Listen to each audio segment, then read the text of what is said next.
7:30 working. Yes. Eric can.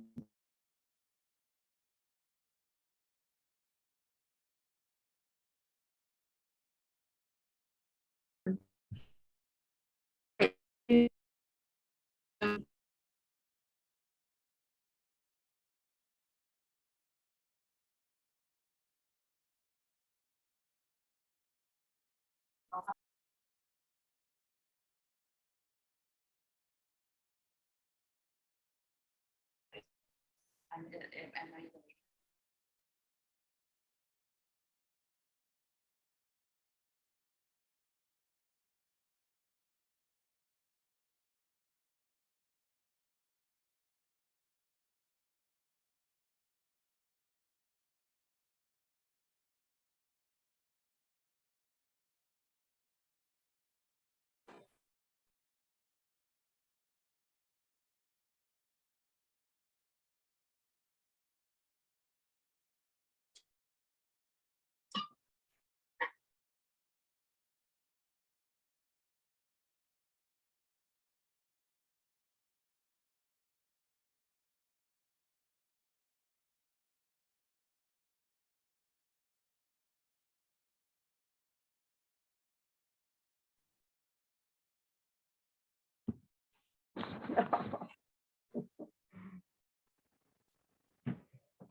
I did leave her message. I will. I have to go to the She can't, lower right. she has to wait for me because. I can put out the TV, but Yeah. we're not going to. Where am I? I didn't read the script that it was also in person. I'm sorry, I left you a message, but it was late. Oh, we I need can't hear volume, her. and I didn't do well last time. Hold on. How is that there? I haven't opened the meeting. It let me in. Okay, I'm not the administrator. Maybe it's one I've used before. I don't know how the hell that could happen. Right, up. Well, if I do up, it's gonna take me off of this. It's the magic of technology. How do I do volume? Hang on, I'm gonna go find a button. There's gotta be one on that TV. Here, you just push the lever up On that. on the remote. You push the, Oh, where did Susie go? Oh, she's up there. so you know the two raised, 1 second. the two raised bars? Yeah, you just push up and down. Push They up. toggle. Look at that. Can someone say something, please? Hi there, how are you? Hello. You need to mute, Becky. Right. I am muted. Okay, somebody needs to mute because I'm hearing feedback. Like I can still hear you. Your speaker. So mute yourself and then mute your speaker. Okay? I had muted myself, but now I turned off all volume. For the record, Okay. I can hear all three of you. Can you? Yeah. Great. Hey, this is working out. Okay. We not have touching the remote. we have some new equipment today. Okay. Wow. We really, did you see it? Can I see it? No, because you're it's facing the other way. Oh, boy. There we So are. just for reference point, Is that the one that was on my desk just a little while ago? no, Oh, I froze. Did it freeze? you No. did first. Just for reference point, it's like 4 inches taller than I am. And I'm Is that wearing it? 3 It inches. looks like an apple. It's a Oh, stand up, Samsung. stand up, see? So for reference point, here's me and here's the screen. It's 86 inches. 86 inches. Yeah. You mean the screen that is showing all of you is, did you say 86 inches? The one we're watching you on is 86 inches. Like in 14 less than 100? Yes. Wow, that is one phenomenal screen. Yep. I'm impressed. And we can see you very well. Mine- Uh-oh. mine's terrible. Lucky you. Okay, so the problem is, Well, yeah, but you don't have to worry about that because they can see you there. See our block here? You just see the big one at the top? That's kind of functioning as ours, even though you and I have ours on. Yeah, we don't need it. I don't- As You don't need to be able, you don't need to look I at it. can You look turn at the that big one. off. None, you can turn your camera off. No, Camera I only. need to make you the host, co-host, because if something goes wrong. as a viewer, this is working extremely well. Is it much better than the other attempts, I think? Oh, Yeah. wait, it's night and day. This is great. Technology. Technology. Oh, I crashed in. Let's hear it for geeks. I'm gonna exit full screen for a second because I want to pull up participants. I What have the to heck drive. is that? Oh, it's Cheryl. Oh, Cheryl's here. We'll give her a second, What's- and we'll start. We should have the agenda.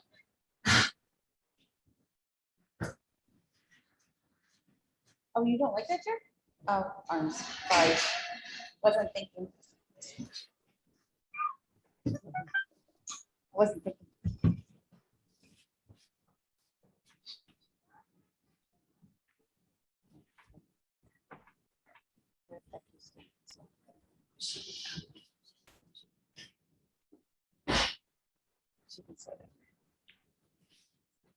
Hey, Beck, Door was locked.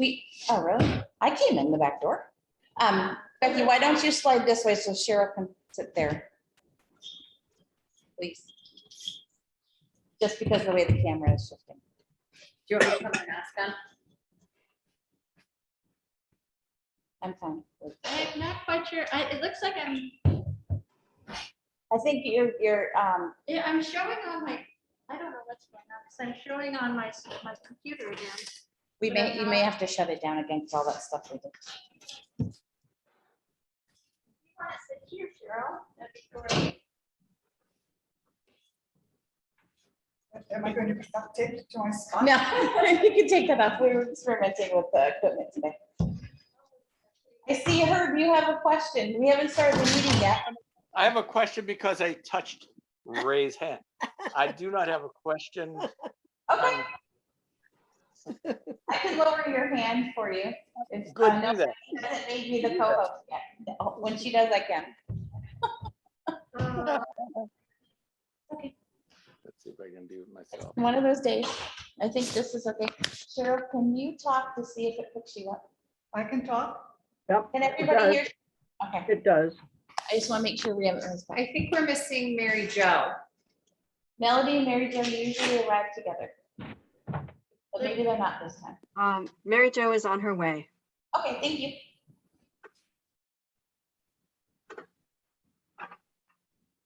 We I can mean, start. not there, but Isn't that weird? I'm not on the screen. Because your camera's, Because you're up there, that's okay. your camera's off. You turned off your camera, remember, because it was lagging. You don't need to worry about what you see on your screen. We're using the big I monitor. didn't today. turn off my. You said you were going to. We were ready to. In any case, we just look up here now. Okay. Sorry if I'm technologically bewildered, Yeah, we've had a lot of learning curves today for everybody. It's been fun. but between Christian and Melissa, we've got a system that's working good, working well. And everybody looks. Yeah, good. you guys really did great. This is way, way better than what we had experienced before. Fantastic. What we experienced before was the forerunner to this. This is kind of where we were hoping, but we wanted to test out the ability in the room first. So, Wow, it was successful. Fantastic. you'll have to stop by and see it. Okay, shall we call ourselves to order? This is weird, I got half the people. The Melody's there, but she's not here. No, but I have a black square where Melody is. Isn't that weird? Yeah, let me see your computer for a second.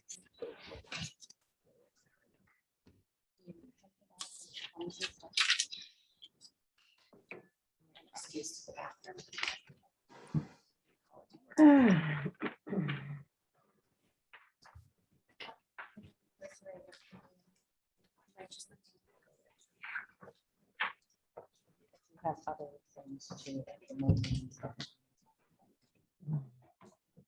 Right. I don't know why you don't have a camera. But good thing is, It's spotty. It's okay. have you updated Zoom and then recently? Yes. Okay, all right, let's go. So let's get started. The first thing on our agenda, gonna use the one that's on the line, is the call to order and then review the agenda. Is everyone okay with the agenda as is? Does anyone want to add anything or have a Do you want suggestion? to to add? review it? Because Oh. we added those two Oh, things we at did. the end. Okay, so the agenda currently is call to order, review the agenda, public comment, glossary of terms, pro and cons exercise, and then the survey development.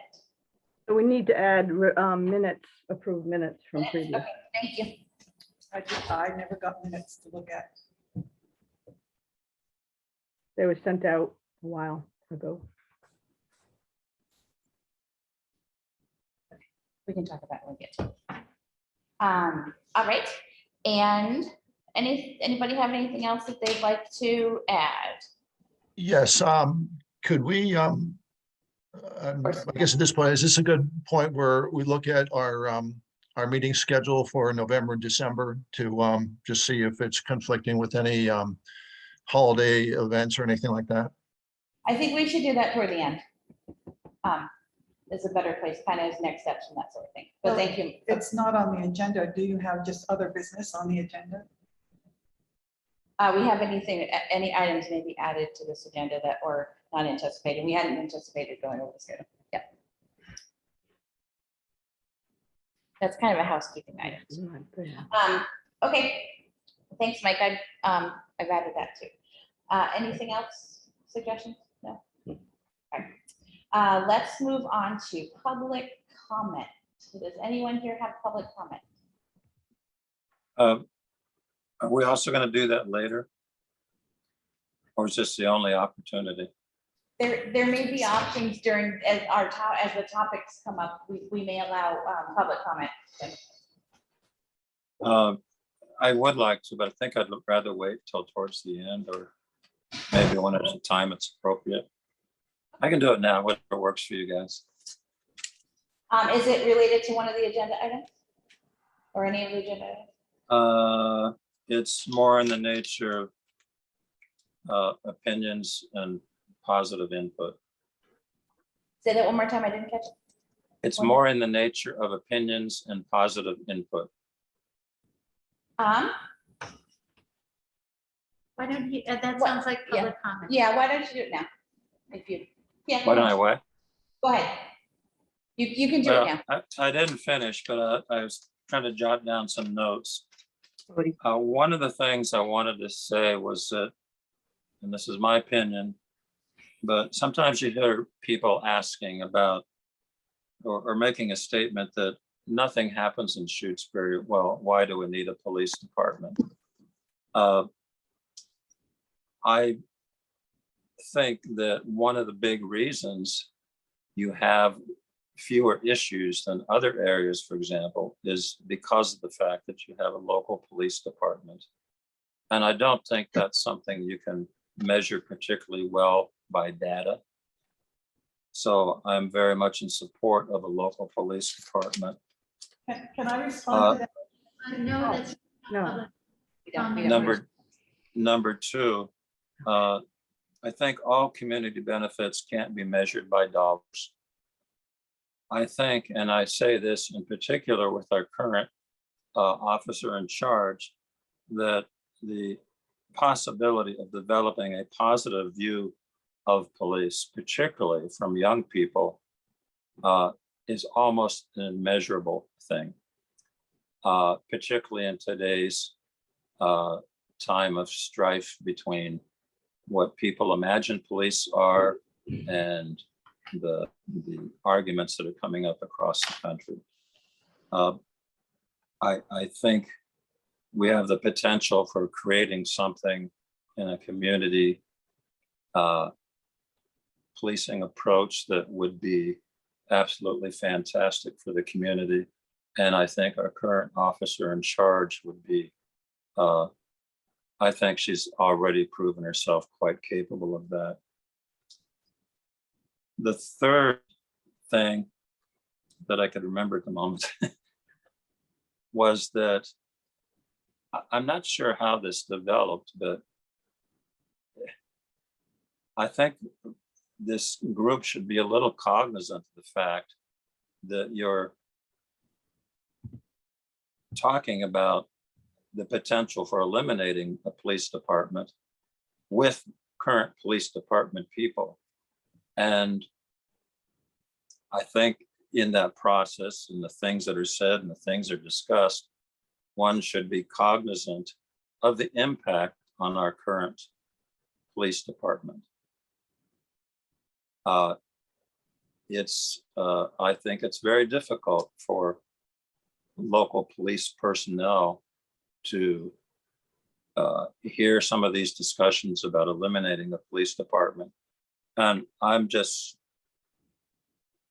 it sounds kind of wishy-washy, but I'm just asking for some consideration in these discussions about the fact that we're talking about current officers' livelihood. And this whole process puts them, I think, in a rather frustrating position. How would we like ourselves to be in a conference call or a conference where the people around the table are talking about your job? So just a thought about considering how people are experiencing this, and maybe in the discussions, people could keep that in their mind. I think that was it. Thank you. Thank you, Tim. Was there anyone else who had public comment? Rachel, go ahead and unmute yourself. Hi, I want to thank Tim Logan for his positive comments, and I agree with everything that he said. I have never spoken with Tim. I don't hope someday to meet you, Tim, but I agree with everything you said. My name's Rachel Schwab Rehorka. Rachel. I'm a Shutesbury resident, and my husband and I have lived here for over 20 years. We're part of a generational family here in Shutesbury, the Rehorkas. But in any case, I'm actually really glad that Tim said that, because there are many things about our wonderful police department that cannot be measured. When I was a school elementary counselor in a small rural school district, a regional school district, actually, I can't tell you how positive it was to have a police officer come into the lunchroom and just hang out with the kids. So that's just something I'm going to put out there.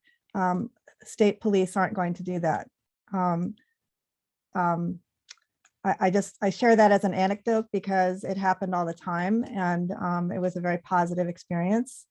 The other thing that he said that really impacted me is that he said, we have a positive community because we have positive policing and community policing. And anyway, I was very impacted by that. And I'm also concerned also about how this police study group is impacting our officers and how they're feeling. How does it make them feel welcome in our town? Does it, anyway, the things that I wanted to say, I'm concerned because I've been on the police study website and I was unable to access the videos of prior meetings. They keep coming up as needing a password. The recordings of prior police study group meetings are not able to be accessed on the website. And I wonder if that can be fixed. I tried it again yesterday and I still couldn't. It said it needed a password or it wouldn't let me in or something like that. Another question, a second question I have is, I wonder what, I know at some point, hopefully today, there'll be talk of the budget and all. But I wonder about the cost of, to an average cost, I know it's based on valuation of property to a Shutesbury resident for having a full-time police chief. I can't imagine that it's as much as we think it is. And also part of that question is a comment. in our town, we have a tax abatement form that people over the age of 65, I located that on our town website, can apply for, a tax relief, local town tax relief. I hear talk that, people are concerned about people over the age of 65. And if people are concerned about local town taxes, they can apply for that. And that's something that I actually found several weeks ago. And then the other thing is I'd like to see if the police study group could increase publicity for these meetings. I'm continuing to talk to townspeople and finding out that people don't know that this committee exists. And they thought that, this was all talked about a long time ago and all settled. And they're very surprised that this committee is meeting. So I wonder if publicity can be increased. So those are my comments and my questions. Those are the three things that I had. Thank you very much. Thank you. Thank you. Okay. Shall we move? Was there any other public comment before we move on with our agenda? Tim, go ahead. You're muted. Tim, Unmute. you're muted. Sorry to be so talkative, but I, was it Rachel? Yes. What, everything Rachel talked about, I also agree with. And I think there's one additional problem about being aware of meetings. Granted, I'm an old fogey, but it took me a while to realize that when you go to the website, you have to be clear as to what committees you want to be notified of. I thought you just got on a town mailing list and you would get notified of all meetings. I subsequently found that there is a place where you can click and it says, send me every note from every committee. But I don't know if everyone is aware of that. So I was a little concerned about that people could potentially miss meetings because they think they're going to get a notice and they actually don't. And I agree very much that I would, if there's a way to increase the publicity on this, so more and more people are aware that this is being discussed. Thank you. Thank you, Tim.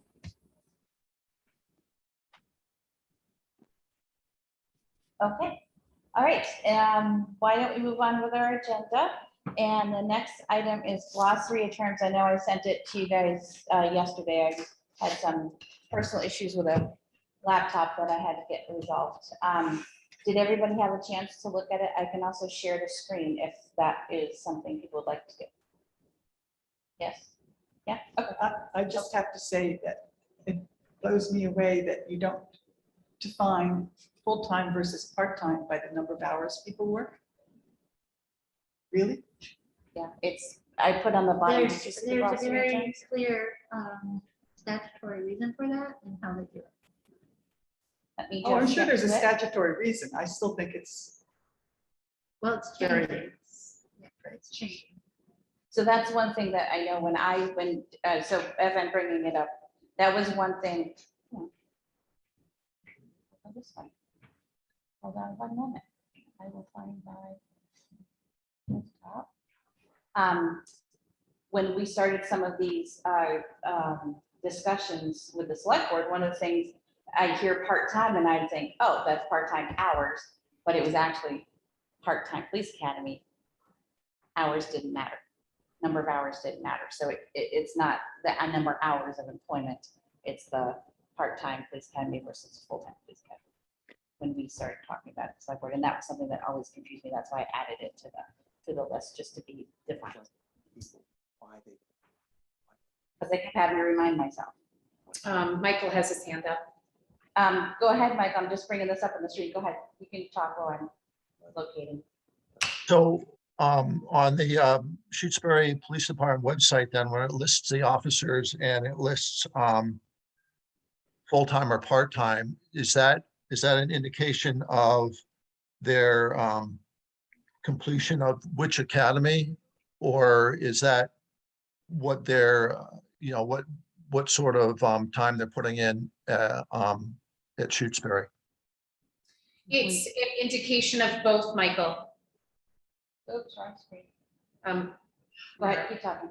It's an indication of both. It does need to be updated, but it is an indication of both. We do have some major updates to make to it, though. I don't have access to that, so I can't update that. Becky, can you see this? Yeah. Okay. All right. Because I. For instance, when Marcus Johansson was still working with us, Marcus was a full-time officer. He's working in a full-time officer capacity, meaning he was full-time trained, and he was also working in full-time capacity hours. Okay, Full-time trained, part-time trained.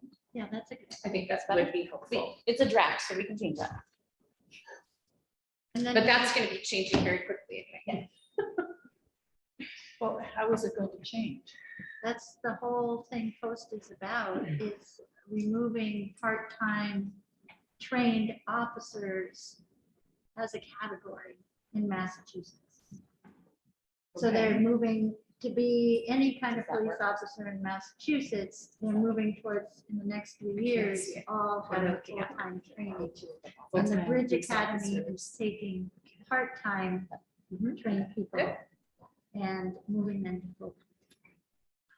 Becky, you're coming in muffled when you're talking. I'm not sure if you could speak louder or something. So for those that are unaware, we have the post commission statute made by Governor Baker that there is a police reform bill. I'm not sure if you're all aware of that. It has been a great discussion for the past year and a half, heading into 2 years now. And the new statute states that Massachusetts, the Commonwealth of Massachusetts, is no longer allowed to employ part-time trained officers. So how does that work was the big discussion, because with our small towns and our small municipalities, we rely heavily on our part-time officers to fill in a part-time trained capacity and also a part-time hours capacity as well. So the statute stated all officers in the Commonwealth need to be trained at the same level as a full-time officer. So that is what we are currently working on right now. And I will have updates for the select board shortly on that. Susie, you have a question or a comment? Yeah, I would suggest, this is about a glossary and how people use language. And I would suggest that we, until it's totally switched over to full-time trained, that we use the word full-time trained, part-time trained, and we use full-time hours and part-time hours, because people are not going to know. So somebody could be listed as a full-time trained or fully trained, perhaps leave out the word time, fully trained full-time, or they could be fully trained part-time. Yes, I hear that, and I want everyone to understand what's happening. But across the Commonwealth, we use the terms full-time, part-time in the interchangeably. Across every department does it and lists it this way if you go on to websites. I think we do want people to understand, so we should use trained for now. But as I said, soon this is going to be, it's going to be A moot point, yes. it's going to be voided, is what it's going to be, because there will only be full-time trained police officers. So. But what will be differentiated in Shutesbury, which is something citizens want to be aware of, is the number of hours that are Yes. being used. And so somewhere in there, we need to let people know if somebody is a part-time hours person, fully trained. We can define that. We'll add that in there. Okay, thank you, Susie. Mary Jo?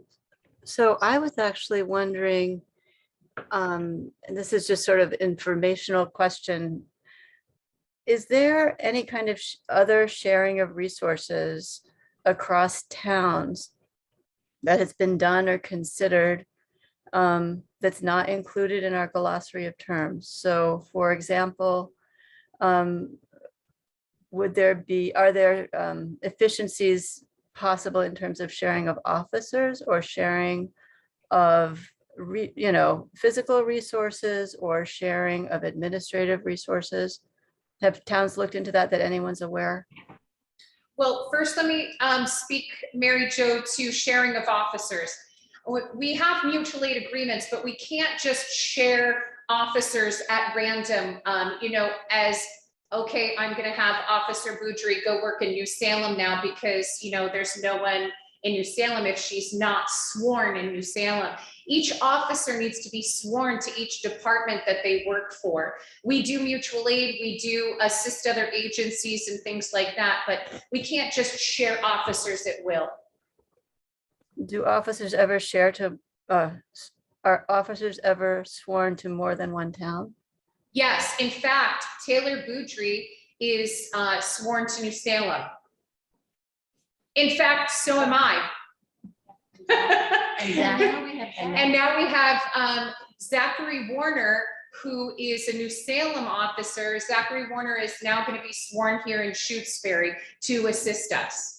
So we have a very good relationship with New Salem in that capacity. That's interesting. I was wondering if there was, like, in case people call out sick or something like that, whether there were.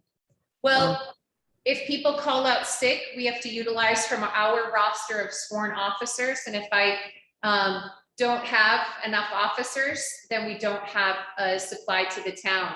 But that's something that I stay on top of constantly. And there's always me. When officers call out and tell me they can't come in, I turn my cruiser around and I come on back in and cover them. That's what I do. And I've done that actually many times over the past, few weeks anyway. Yeah. Well, few months. Few months, really. Michael, I see you have your hand raised. Yeah, so just kind of to get an idea of what's going on in Shutesbury then. So there's four officers that are listed as part-time officers, and one is a permanent part-time officer. So I'm assuming the permanent part-time officer is someone who is working full-time in Shutesbury, but has only the part-time academy done. And Michael, then where are you reading this from? your website. Okay, again, I stated earlier, the website needs to be updated. All right, well then, can you just tell me, so what is the situation in Shutesbury? There's, as far as I understand, Marcus was the only full-time trained person, and so he's not there now. So is everybody else only part-time academy trained? That is correct, Michael. No, that's correct. Oh, Linda Newcomb, I'm sorry. Linda Newcomb, who is on our roster, and I apologize, I didn't realize they updated the website so quickly, but it's up to date. My apologies on that. I was wrong. But Linda Newcomb is a full-time trained officer. She's 30 years out of Amherst Police Department. She was a Boston Academy trained officer. So she's a full-time trained officer working in a part-time capacity. Everyone else is part-time trained for a very short period of time. Well, I'm sorry, what does that mean, a short period of time? That means because of the post commission and with the reform bill, all officers must be full-time academy, full-time trained. They must be risen to the same stature. Now, part-time trained only means that we're missing some hours. Part-time trained academies are typically, I'm guessing here, if I remember correctly, it's just under 400 hours. So we're missing a couple hundred hours of training. So the Commonwealth will be bringing us up to that level of training. Deadline. And it's called the Bridge Academy. Right, okay, I understand that and everything, and I understand that, all the reforms have to be in place by 2024. It's based on. No, actually now, we're in place now. So the part-time trained officers have to be, the Bridge Academy has begun. And we have a standard that is set that a certain amount of officers have to be in place in a full-time capacity by 2022. And then 2023, then 2024, and all officers by 2025 must then be at full-time status. There are no longer at that point part-time trained officers. Right, that's what I was saying, and you were giving the impression that everyone had to be trained like immediately, so to speak. So so it's again, then going back to this, so our like this Linda Newcomb, she's working part-time. So she's not doing a full-time position in Shutesbury. And is that the same with Megan Gallo and Zachary Warner? Then they're all Getting at, Michael, Kristen, wait a second. I'm confused. Mike, we're gonna go back to the glossary of terms, and then at some point when we have time, maybe we put on the update for the Bridge Academy, and we can ask Kristen questions. I know it's being rolled out now. There's still a lot of questions, even from state level and stuff. So I'm gonna. Okay, so I just I'll leave you with my basic question is not so much what the training status of the officers in town are, but how many hours are they working in town? That's what I'd like to know. But that's But all we're not talking, we're going back to the glossary of terms. We haven't, maybe we should add that to there. But we're gonna focus on this for now, and we'll talk about what's happening in Shutesbury either later tonight or maybe at another meeting where we can look at that in a different way. So for now, we'll table that conversation for now, because I think there's a lot of things we have questions about there too, but let's focus on this for now. Susie, I saw your hand up. Did you have a comment? I'm all set. We're going to talk about staffing patterns at another meeting when it's on the agenda. Thank you. Thank you for adding that to the minutes. So we'll make sure we catch Becky, staffing patterns. Yeah. So let's go back to the glossary of terms. I'm going to go to the top, and that's maybe where we should have started, was the top. And so is everyone comfortable with using the word contracted for those services where account A contracts out their police coverage and services, calls from town B? I don't think we need to go through these at that detail unless somebody's got a question. Most of them are obvious. Excuse me, Cheryl, I think we should make sure everybody understands. I'm not saying I don't disagree, but if we don't look at them individually, we won't. But can we just say, are there questions about instead of? We can't see the screen. Can you, Melissa, could you have that? Are you putting this on the screen? I do have a document on the screen. No, we don't. We don't. What do you have, Becky? Your homepage. Let's see. We see your laptop homepage. Hold on, let me bring it back. Sorry. I'll bring it back here. Can you see that? Yep, but it's too big. Oh, you know what? I brought it. Yeah. Okay, hang on one second. I'm gonna bring up a copy here for us to see. But it's Takes on 2 here seconds. too. I don't know why, but it's on my screen. I'm gonna pop this one up so we can see them. It's the same document. And you do the whole shared. Yeah. So what we see here is not necessarily. No, it's the same document. It will be the same document. Hold on, let me just pop this up. I don't want to lose Zoom. Okay, not. It'll be the same document. I can scroll through both of them. I have the document. I don't know how I. That's okay. So we'll have it here. Okay, guys? Is that okay? Okay. So Let me see it now. can Scroll you to guys the see top. that? Scroll to the top, please. No, it's not on that one. It's on this one. There we go. Better? Yep. Yep. All right. So let's go over the contract is, I'll read it. A town contract, a town contracts out their police coverage and services. That's my feature something. Town A contracts. Yep, from town B, town A pays town B.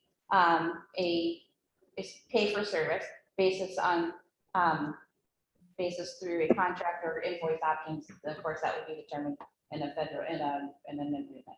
Does everybody feel comfortable using that term for that service?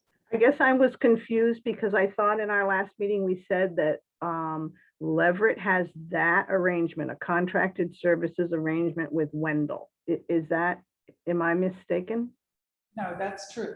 That's true. I'm not going to use town names. in No, here no, because- I know you're not. I then wondered if it was really that Leverett Wendell's arrangement was really a shared chief, but you're saying, no, it's just contracted. It's a contracted situation.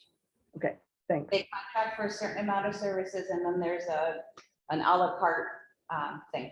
Okay, great. Well, they are, they no longer have any police officers of their own. Mary Jo, the timer went off on the oven. What? Melody? Rebecca, it says there that you're muted. Oh, No, she is. She's using this one. Oh, yeah, I'm using we the got it. speaker. Could you guys hear me? I do. Okay. Yes. So what's happening is Leverett has a police department. Their police officers are going into Wendell and providing services. Wendell has agreed to establish a station where the officers can check in and have a place in Wendell, but they don't have any of their own personnel. Okay, got it. And all the vehicles being used are being used by the Leverett officers going Inland. into Wendell. So I don't think they even have any vehicles anymore either. No, Wendell has none of their own vehicles. But I think there's agreement on how they pay for vehicles in their agreement. But so I do understand contracted now. Does anyone have a question along that line? Anybody else feels good? So from now on, we'll say contracted. Yeah. Okay. All right. So the next one is, bear with me 1 second. This out of the way. An independent or autonomous. The town maintains its own fully staffed police department with a chief and officers. which is what we have, correct? Correct, yes. I do. Hang on 1 moment. I put my Zoom too far down.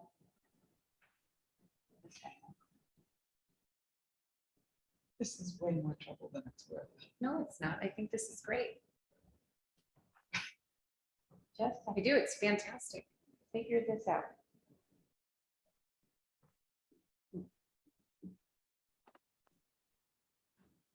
It is the first night we are using it.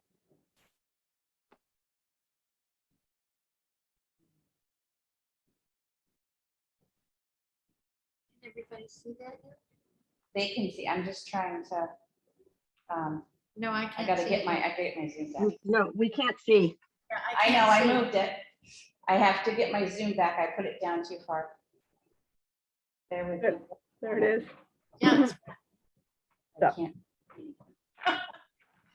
Becky, can you? yeah, I can tell you if anybody has a question. Thank you. I will be able to grab them up in a second. Okay. So did anyone have any comments on that one? That feels good. That's what we currently have. Okay, good. The next one is Mass State Police. The town relies on Massachusetts State Police to provide police services and answer emergency calls. How do people feel about that one? I have a question on that. Okay, go ahead, Susie. I tried to get a hold of the state police to ask what services they would provide, and I didn't get a response yet. So I guess I didn't know what in your definition, when it says to provide police services, what that would, if there's a known definition of that. So currently, and I will defer to Kristen to fully answer this question, but I will attempt it. Currently, if there is a call that comes in and there is no police coverage in Shutesbury, it goes to the barracks in Belchertown, and the state police officer may come to the call. So it really is just that they will answer specific calls. It's not patrolling in any other way or something like that. Unless specifically requested, Susie. And Okay. at What's that? a- and at a fee, do you think? Or No, if I call them up Oh, and I okay. ask them, hi, so we have this issue in town, do you think you could patrol at this time during this time? The answer always is yes, as long as we have someone in the area available. Is there a way, should we change this one in any way to reflect something a little more understanding? you think? Yeah, Maybe it would say to provide requested police services. It's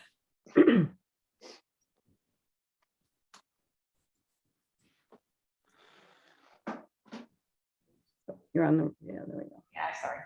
Well, wait a minute. Does this mean?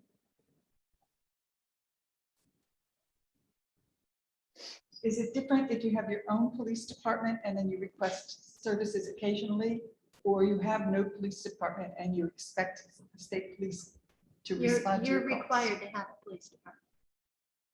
Wendell doesn't have a police department. You're required to They provide have- services. They have services. Leverett through is Leverett. covering them to fulfill the statute. Okay, so it's not possible to just the police department and Correct. say the state police. I'm not sure that that's true because I do know when, yeah, senior moment, can't think of the name. It used to be a base and now is not a base anymore. Yeah, on Route 2. Anyway, when that area was turned back over to the state of Massachusetts, it sort of became a de facto town of its own. One of the possibilities was that Shirley and Lancaster and all of the towns around would take back their sections. That didn't happen. So it became a town of its own, had no police department. It was the state police that covered it all the time. Port Devens. Devens, yes, thank you. It wasn't an incorporated town, but it was a town. There were people that lived there and there were businesses there, Well, it sounds like a real exception. I guess. And it had different relationship with the state and it didn't have the standard accreditations a regular town does. True. I think also, they were closer to the state police barracks though, right? Like it wasn't a It's 29-minute wait. I think there's a state police barracks right in the middle of that area. There is. Yeah, Yeah, Yeah. they're right there. and I've experienced a couple of call times for state police and it's been 29 minutes before they've been able to come to a call when I'm needed. So, okay, I'm gonna share my screen again. I apologize for having to keep sharing and unsharing. I put my Zoom on the. down to that. You guys see? You see my screen? Yes? Susie, do you see the screen? Yep, I do. All right, so the next one, I'll put down some first. The next one is mutual aid, which we can define. Was everybody okay with this Mass State Police definition? Remember, this is gonna go public, so we wanna make sure Well, people you understand it. were going to put in their request. I to did. provide- On there. That one isn't changing, the one on my screen does. Okay, So I did take to answer emergency calls, because that is one thing they do provide if they have coverage, and then I put and or provide requested police.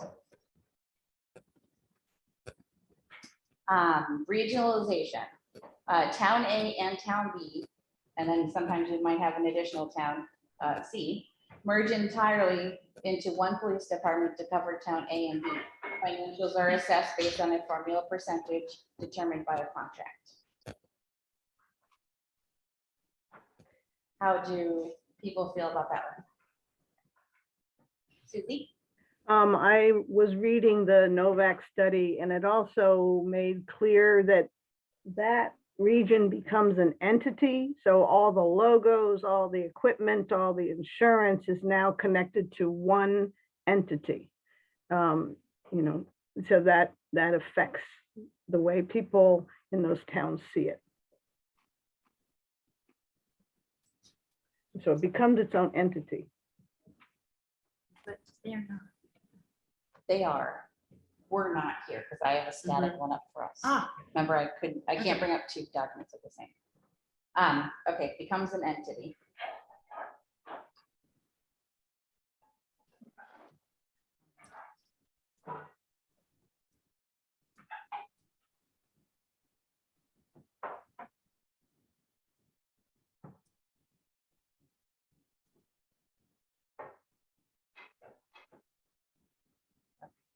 I'll leave that there. I might end up changing that myself, but okay. Shared chief. So a shared chief is what we all would expect it to be. A shared chief is a town A and town B maintain independent police departments, but share a chief position. Chief works for both towns. Financials are based on an agreement between towns. Town A and Town B share the cost of chief's salary, job-related fees, memberships, continuing education, uniforms, equipment, cruiser costs, fuel costs, etc. and benefits. Oh, benefits. Okay. Tim, I see your hand. Go ahead.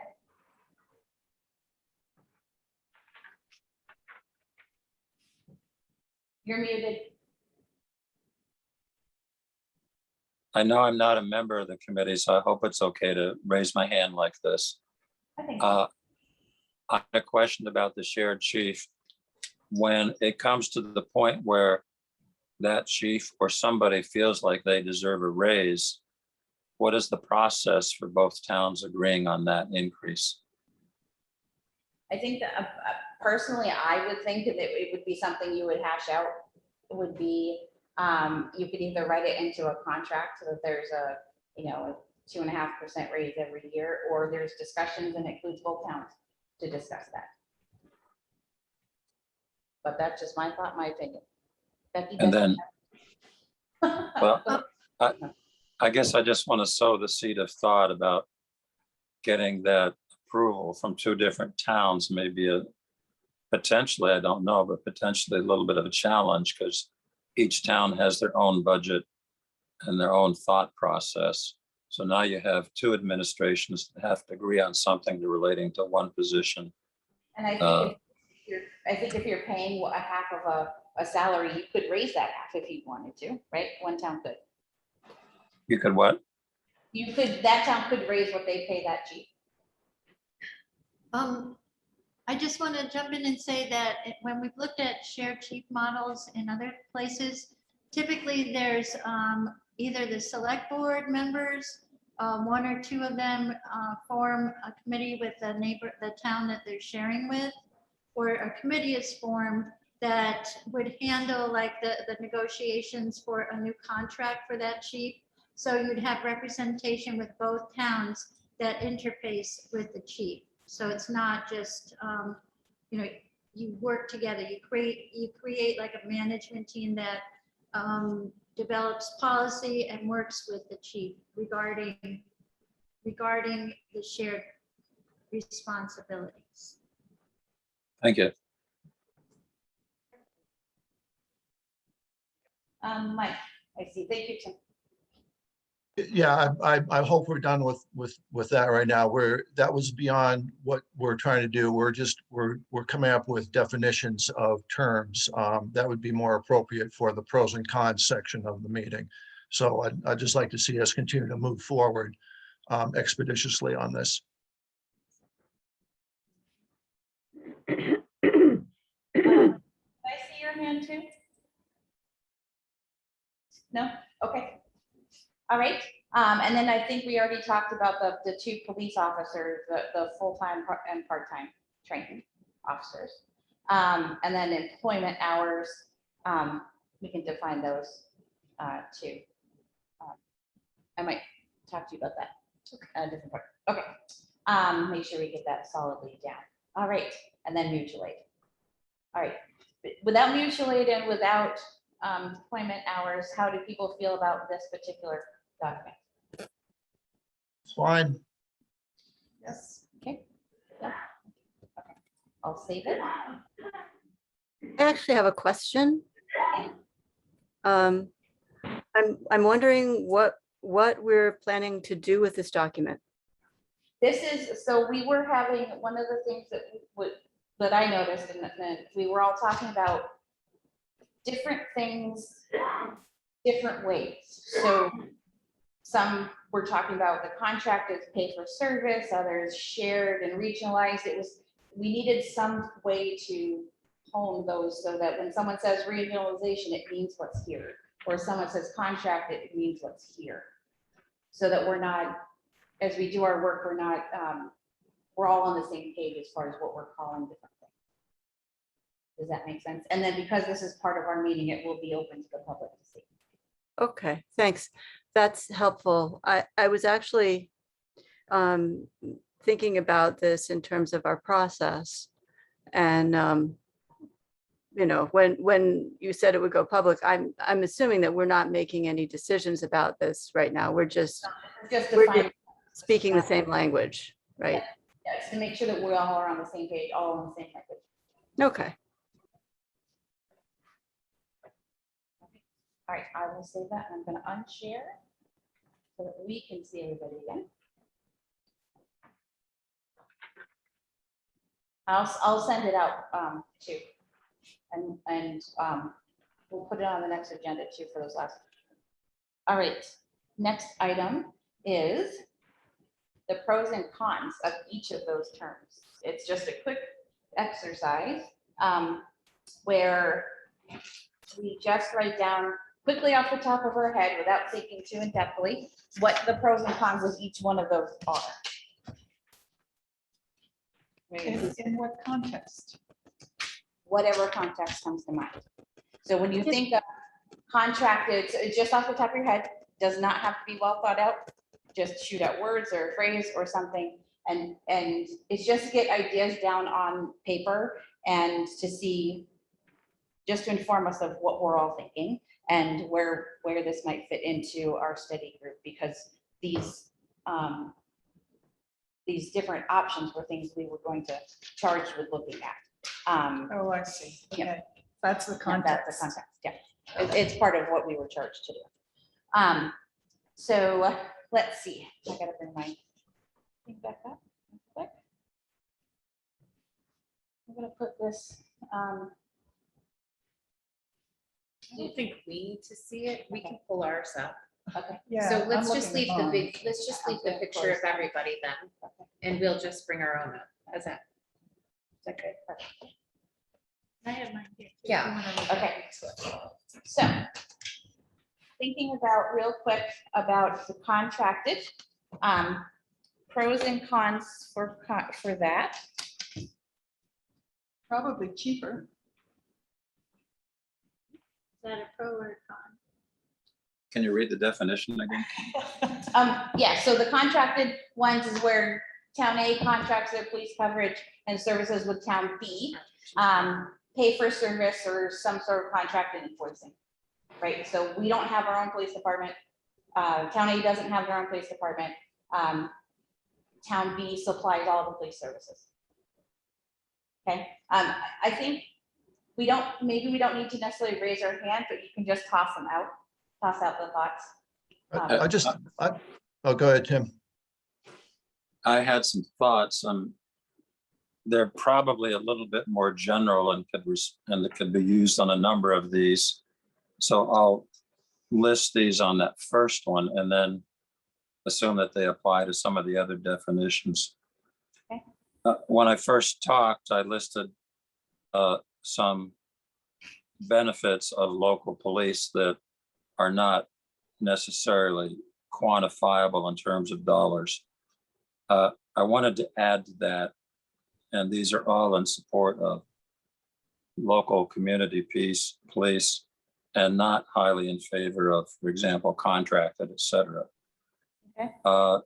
I've said that familiarity with an officer is in itself a great potential for calming residents and de-escalation of potential conflicts, because the residents can feel a connection and a trust through the process of developing better and better community police relations all the time. For example, a local resident just loses his cool. He's had a bad day and he gets pulled over for whatever. If he knows that policeman, he's not going to be as freaked out as if it's going to be some unknown state trooper or some other individual that could care less about him as an individual. I shouldn't say care less, that does not know him as an individual and doesn't have the benefit of recognizing such things. As, for example, maybe the guy's wife died the day before and he's driving 100 miles because he's just an hour because he's lost his cool. That's one example. That kind of thing, I think, can be de-escalated by knowing a police officer. Another example is a young person that's, to use that example, received popsicles at the beach or other positive influences from a police. If they get into a jam and they do something stupid that they shouldn't be doing, they're very likely to be much more comfortable and much more workable with a police person they know. So,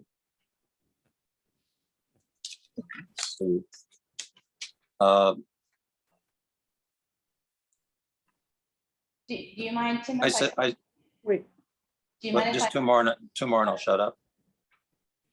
But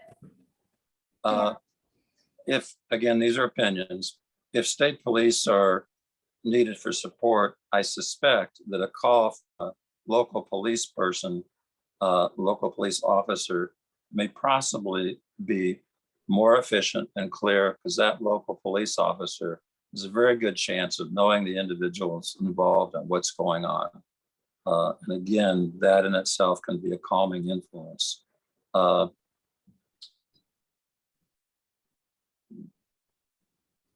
And that was it. Thank you. thank you, Tim. Okay. in the contracted model, it sounds like one town is the recipient and is more passive. It doesn't define it doesn't define its model of like community policing, or it just says when all the calls that come to our town are channeled to the contracted company. So in some ways that makes it simpler. If you are trying to provide services, you're in charge, you go there when a call comes in. And the contract could include wanting the patrol cars to drive through certain neighborhoods with a certain frequency. But I was thinking about how that is a little more straightforward for the contracting town than, say, shared chief, where there's two departments with specific town purviews, and a chief would have to pay attention to meeting each separate town's understanding of things.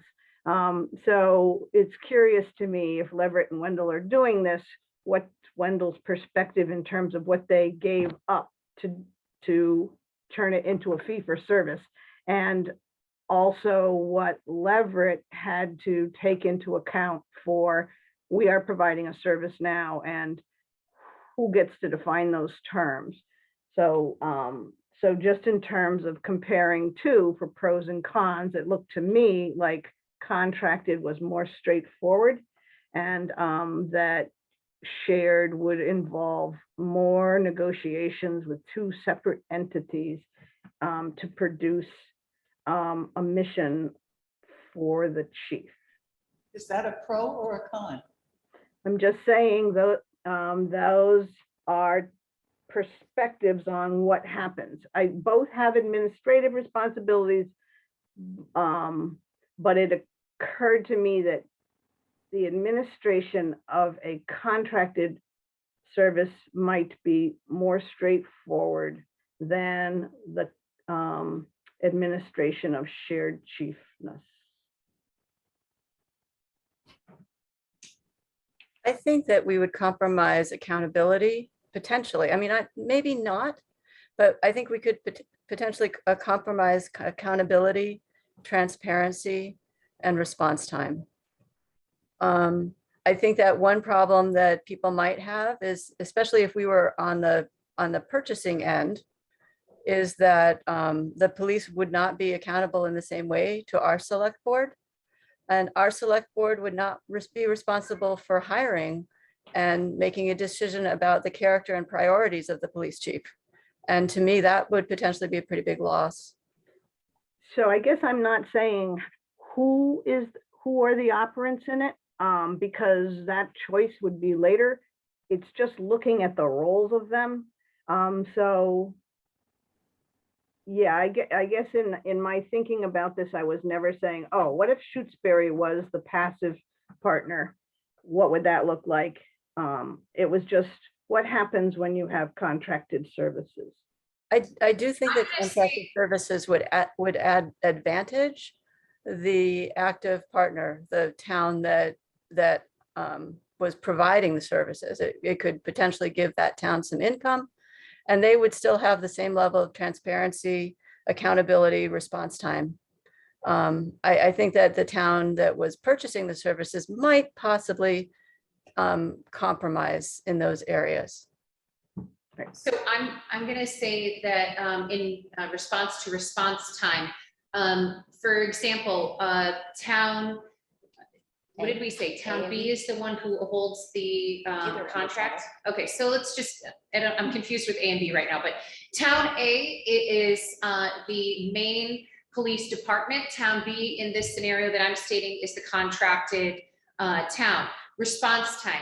Town A has to respond to town B. Now you have a much larger square footage to respond to. And let's say that you, in this contract, you have not specifically contracted that you have an officer on duty separate other to town A. So in other words, there's not an officer in town A and an officer in town B. There's only an officer in town A. Now, town B has an emergency, town A has to respond. Wherever that officer is in town A, potentially has a much longer time of response to get to town B. And then when they're in town B and something happens in town A, what do? So I wouldn't say that it's actually a pro for town A, in that town A loses their response time when they've given that officer up to town B. So my con, if I haven't been specific, is that response time is going to be much longer, and you will lose. And I'm just going to speak quickly to some others, to some other cons. You will lose quality and you will lose quantity. Those are my cons. By quality, you mean?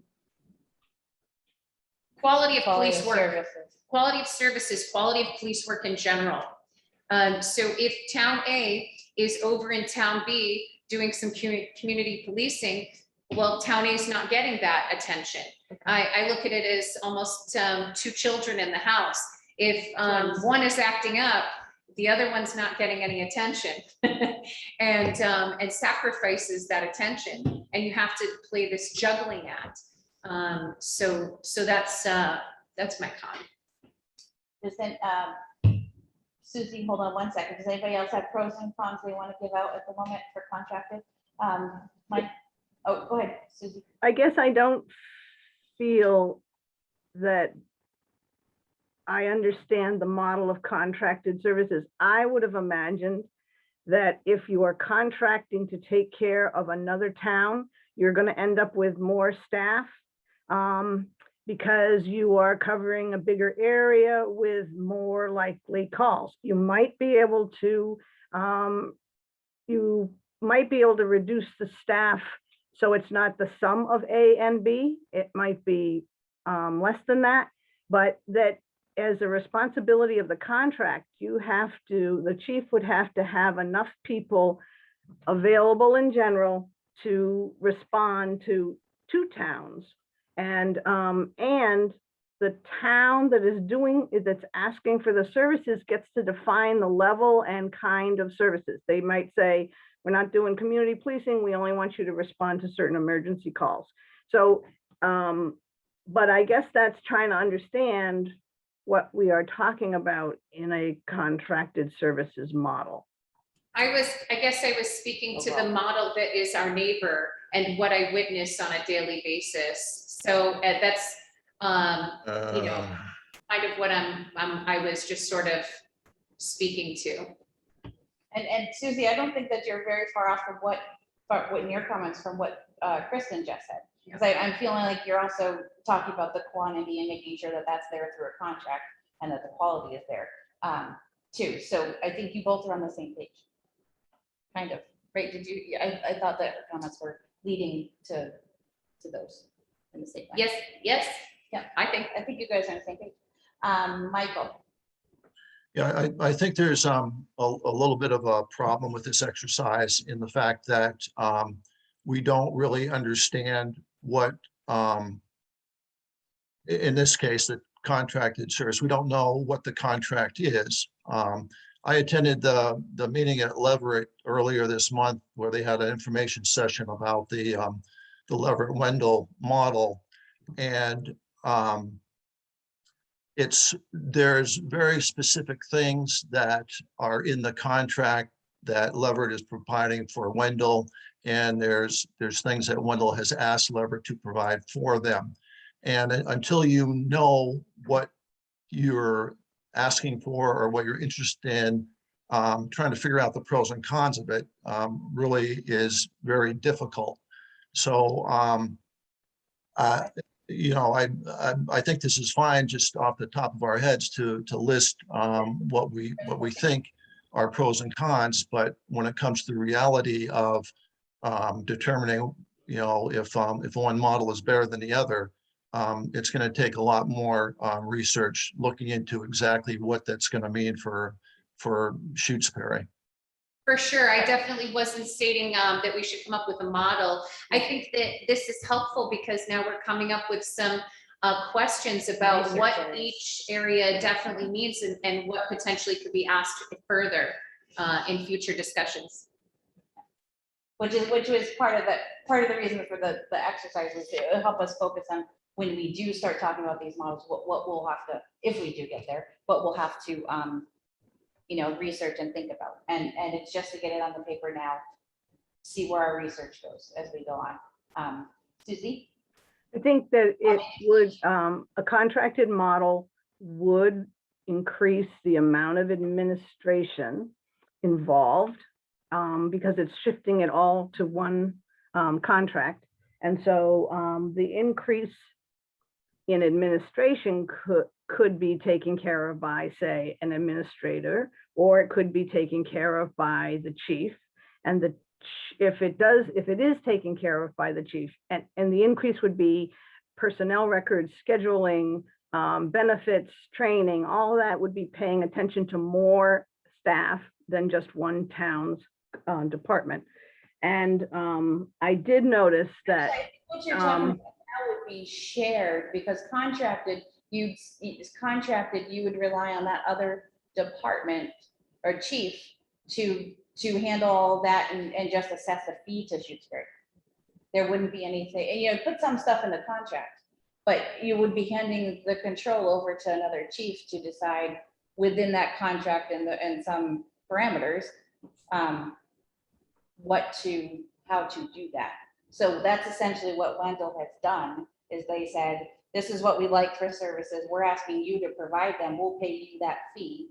Right. But I think you're a little more on the shared chief, because I don't know that. No, I'm still seeing that, but so you have this, let's just call it Chief A, is now in charge of two towns, a town that it's in and the town that's contracting services for it. I can't imagine they can do that without increasing some of the staff or some of the scheduling, and that would fall to Chief A to get that done.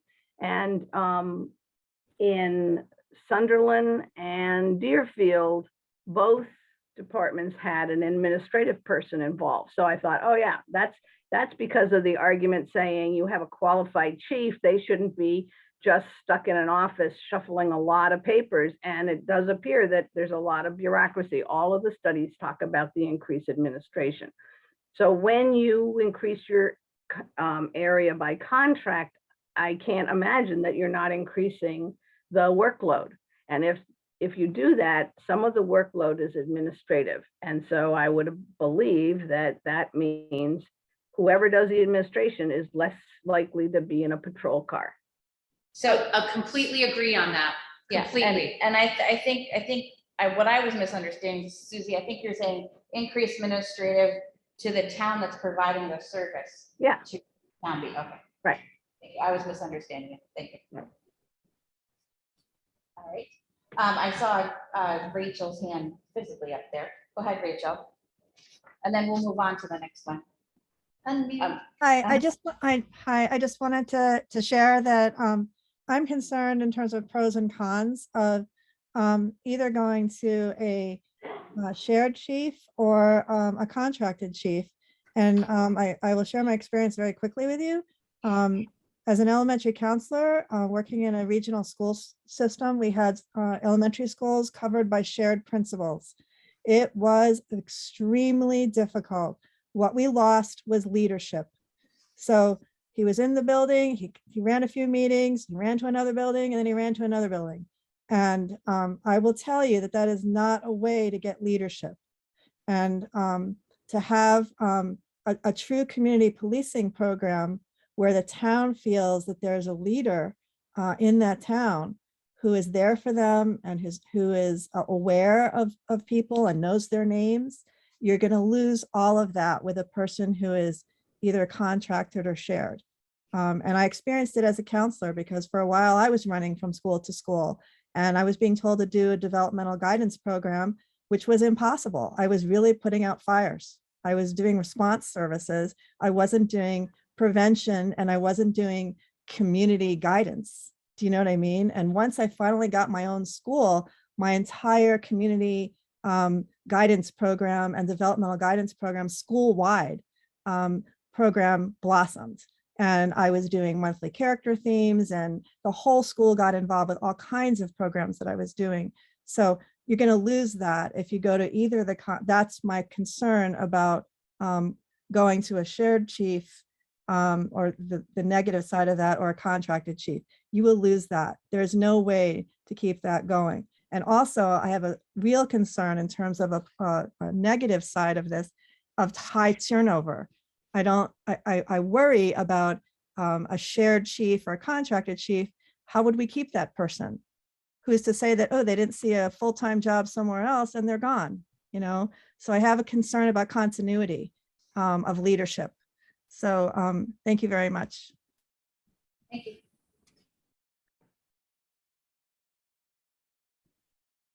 I'm just writing something down real quick. Okay. Shall we go on to the independent autonomous? Who wants to start with the pros and cons about that? Well, it's kind of the. Wait a second, the- Mike, hold on, go ahead. It's kind of the converse of what we just said. All of the cons become pros when you have your own independent, autonomous police force. Well, maybe not all, but many of them.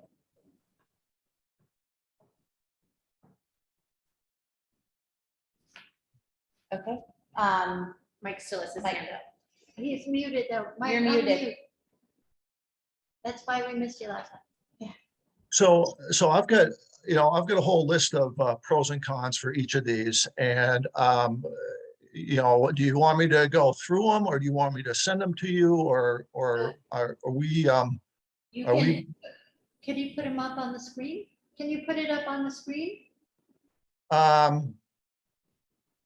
At the bottom, if you wave over Zoom, it'll say share screen at the bottom. But you have to make him a Oh, co-host. hold on. Thank you. let me find my file here.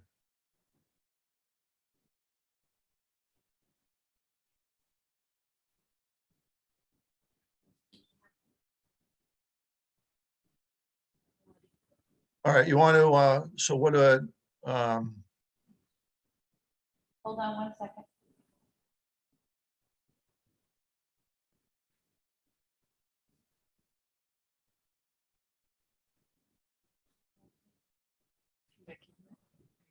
Are you able to do it? Oh, let me try. You're the Becky said- host. Oh, Mike. I'm You're sorry. the, oh, no, it's okay, you can do it. I forgot. I may do that. Sorry, Mike, 1 second. While she's doing that, Mike, I think if you have it written out, you certainly can send it. And it just, you know, and if Okay. you want tonight, if you want to pick off a few of the, you know, the few that you find a higher priority on them, just for our sake and time's sake. if you want. Yeah, no, I just, you know, and again, this is based on my former comment, was that, I mean, I'm coming up with these things, not understanding what an actual, you know, model is going to look like what's a shared chief going to look like, what's a contracted service going to look like. So, And the exercise was just to do quick and see what comes out first. And then we'll destined to explore them all in more depth. But it was just to get them out, see what people are thinking. Right? Just thoughts, quick things, really just to get them out without knowing what it's gonna look like, because we won't know until you go into the contracting negotiations for some of these, if we ever get that far. all right, so here's the contracted services one. I don't know, can you guys see the screen? Yes. All right, so, you know, I'll let you read them, or you want me to read through them, or how do you want to work this? Mike, could you just clarify, we're under the topic about what are the pros and cons of the autonomous? No, this is. you No. said Contracted. No, I didn't have an opportunity to share my inputs on the contracted Okay. section. Okay, So- and do you have pros and cons for each of the 3 or 4? Yes, I do. Great, thank you. All right, and just generally, it's in a contracted service. So you've got, you know, one town is providing a service to another town. I'm assuming that means that the one town is going to be hiring more people. So you've got a larger pool of officers to do scheduling with. You have a larger pool of officers to be able to provide them time off for additional training or career enhancement. You've got a larger pool of officers to be able to work around any events where you need additional manpower. It probably, you know, it probably means there's less need for part-time coverage. There's ability to pool the resources of equipment, and instead of you know, each town having their allotment of vehicles and other equipment, you pool those resources, and it potentially reduces the cost for equipment. You probably have an opportunity to gain more advanced equipment because you've got the economy of scale when it comes to buying things, and you can upgrade your equipment more readily than than 2 individual towns would be able to. There's a potential for not having to but to physically have 2 police stations. You may have 1 police station and a substation. The ability for officers to gain supervisory experience, a larger pool of officers means that there's going to be more opportunities for gaining supervisory experience. A larger area to cover means there's probably more people to deal with, and perhaps less boredom for officers as they're doing their patrols.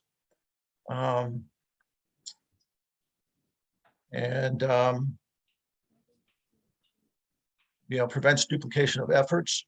One set of policies to understand and implement. Everybody's on the same page. Some of the cons, though, there's, you know, one town is going to lose a little bit of control over policing issues. ultimate decision-making is gonna lie in one chief or one select board. Probably gonna put additional miles on the cruisers. It's a larger area to patrol. Maybe some difficulties working out philosophical policing differences, and still need to coordinate with multiple select boards when it comes to that. So those are my inputs. I'll send it to you, Melissa, if you want me to. Yeah, please. I have a question, Mike. Yep. If you don't mind. I think, and I apologize, I don't have my glasses on. It says fewer cruisers required. Yeah, yeah, what, you're asking me how many it would be? No. Again, I'm asking you how that's a pro. because a town doesn't need to buy additional cruisers. You can pool those resources instead of each town having 3 cruisers. Maybe when you combine the resources between the 2 towns, you only need 5, something like that. Yeah, definitely putting way more miles on, you might need more cruisers in order to balance that all out. But I'm gonna agree with you on something, Mike. This is fun. We're agreeing on something. Not knowing what the model looks like, this pro list is reflective of if you had quite a bit of money given to you from the other town in the contract. So again, I agree with you. We don't know what the model would look like. This is a model of you're getting a lot of money through the contract. I don't know that I am going to agree with you on that, because I don't know what an implemented model like this would actually look like. So That's what I mean. That's what I said. And I don't see that, where you're coming from. You're saying, well, this is very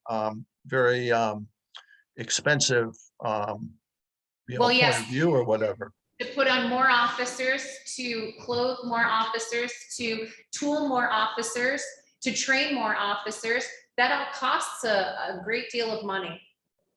Right, but I think the key to this is if one town needs to do all that for 3 officers and the other town needs to do all that for 3 officers, but when you pool those resources together, if you can do it with 5 officers, and that, again, I don't know what the model looks like. Maybe it means that you need 7 officers for 2 towns instead of the total of 6.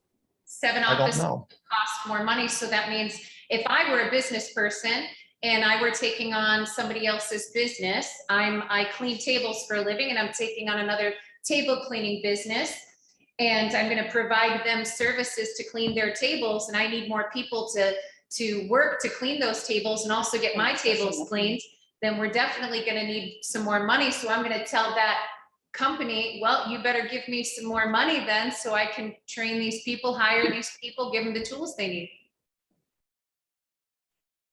I'm not going to debate it, because I don't know what the model looks like. So I've thrown out some things that I thought we were brainstorming things. So I've submitted my inputs, and I'm not going to debate any of it, because I don't know what I'm talking about. Yeah, the point tonight wasn't really debating, it was just brainstorming, right? Mike, could you share the other models? Could I say something about the framework of the economy of contracted? I think the economy of contracted is based on the idea that one chief could run police services for 2 towns, because their own town is sort of underutilizing stuff, and it can afford to incorporate more area with some, but not all, the staff involved in 2 towns, and that would be the economy of saving. I think the issue around, and that would also be predicated on the distance between the two towns. If the mileage thing shoots way up, then yeah, it would use up cars faster. But if they have territory that's near each other, and they have, both towns might have staff that could be a little extended and reduce the number of staffing needed to meet those two towns. I think that's what the contract model is sort of premised on, if it's going to save money. Thank you. Okay, are we ready to move on to autonomous independent now? Yes. Tim, you're muted. I wanted to make one comment. In an opinion, I'm not as well versed as most of you at that table. But I think potential spats and dissolution issues with a shared chief can be expensive. And you, if you have to, if you go through it for 2 or 3 years, the select boards don't agree, the process is not working, the cost of going back to something that works is also something I think should be considered. I'm done. Thank you. Okay, so going on to independent autonomous. Pros and cons there. I put one down on the paper from the other ones about not retaining officers to retaining officers because they have a solid place to be employed. And I mean, there are a bunch of things that were cons before. And change into, yeah. The community knows the police officers. The community has control of the model. The police department is responsible to the select board, not to somebody else's select board. I mean, there's a whole bunch of things that just flip over from the contracted one. Melissa, which definition were you working on? We're working on independent autonomous, so basically what we currently have. Okay, thank you. And there's shorter response time, probably higher quality of police work, better leadership.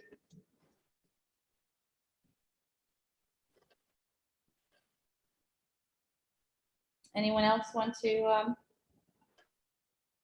Yep, I have, I think that if you are not the passive party in a contracted setting, you retain most of the independent qualities. Your town defines its services, your town manages them. But I think the biggest difference is there's increased administrative effort in a contract situation. The administrative effort in an independent community model, I think we're being told over and over that administration is increasing and it takes up time and it takes the chief away from patrol time. But that would be exacerbated in a contract situation.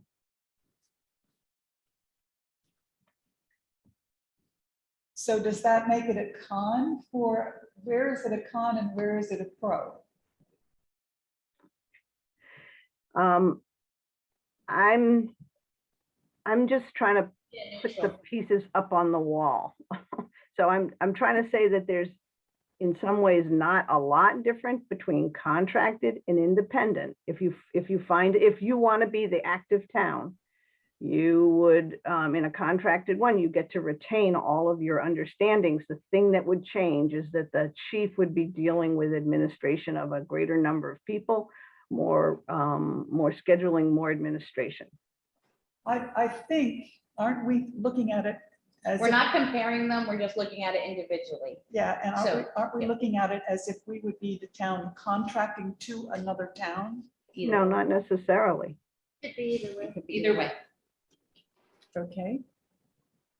That makes it much more difficult to come up with pros and cons. Well, the list that I have, I can easily give it out, and I think Mike's was could be some of Mike's, but I think where the way I was writing them was if your town A being the one giving the services, and then if your town B the one paying for the services. Right. you Right, have to so split it there's out. pros, yes, and that- Otherwise, that's you the can't answer. come up with pros and cons that make any sense. You'd have to split it out in that one, yeah. Okay. Any others people can think of that? Well, if we're following from what we said under contracted services, if we were the contracting town, not the town being contracted to do, Autonomous. We're independent. talking about autonomous at the moment. but we were talking about switching things from autonomous, things that were pros for contracted or cons for autonomous and vice versa. If we're sticking with that, then then being independent would be more expensive if it's cheaper to contract your services from somebody else. And we wouldn't know if they're cheaper, but it could be more expensive. For autonomous. Could be more expensive, so I'll put that, could be more expensive. Melody has it. Thank you.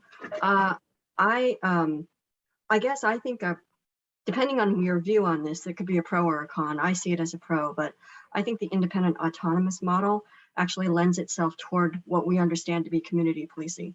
So I actually think as a pro or a con, depending on your stance, the independent model goes hand in hand with community policing. So I happen to like the independent model because of the community policing aspect, but that could also be a con for somebody. Yeah, I think that's we sort of alluded to that when we said in the independent model, you're more likely to know the police officers than if you're contracting. So, Yeah, and I'm just calling that out, Cheryl. I'm just saying, yeah, that's, but I'm naming that as community policing. Tools for a pro, we know the amount of miles that we average daily, gas, fuel, wear and tear in the vehicle. We will know exactly what that's going to be. It's the 37 square miles that we have in town. So there's that already, that knowing of expense. And that made me think about, you control the maintenance of your equipment. Yes. You have control over your equipment. All right, anybody else? Yeah, in conjunction with what Melody said, the community policing would be an aspect of independent chief in our town because our select board has chosen that.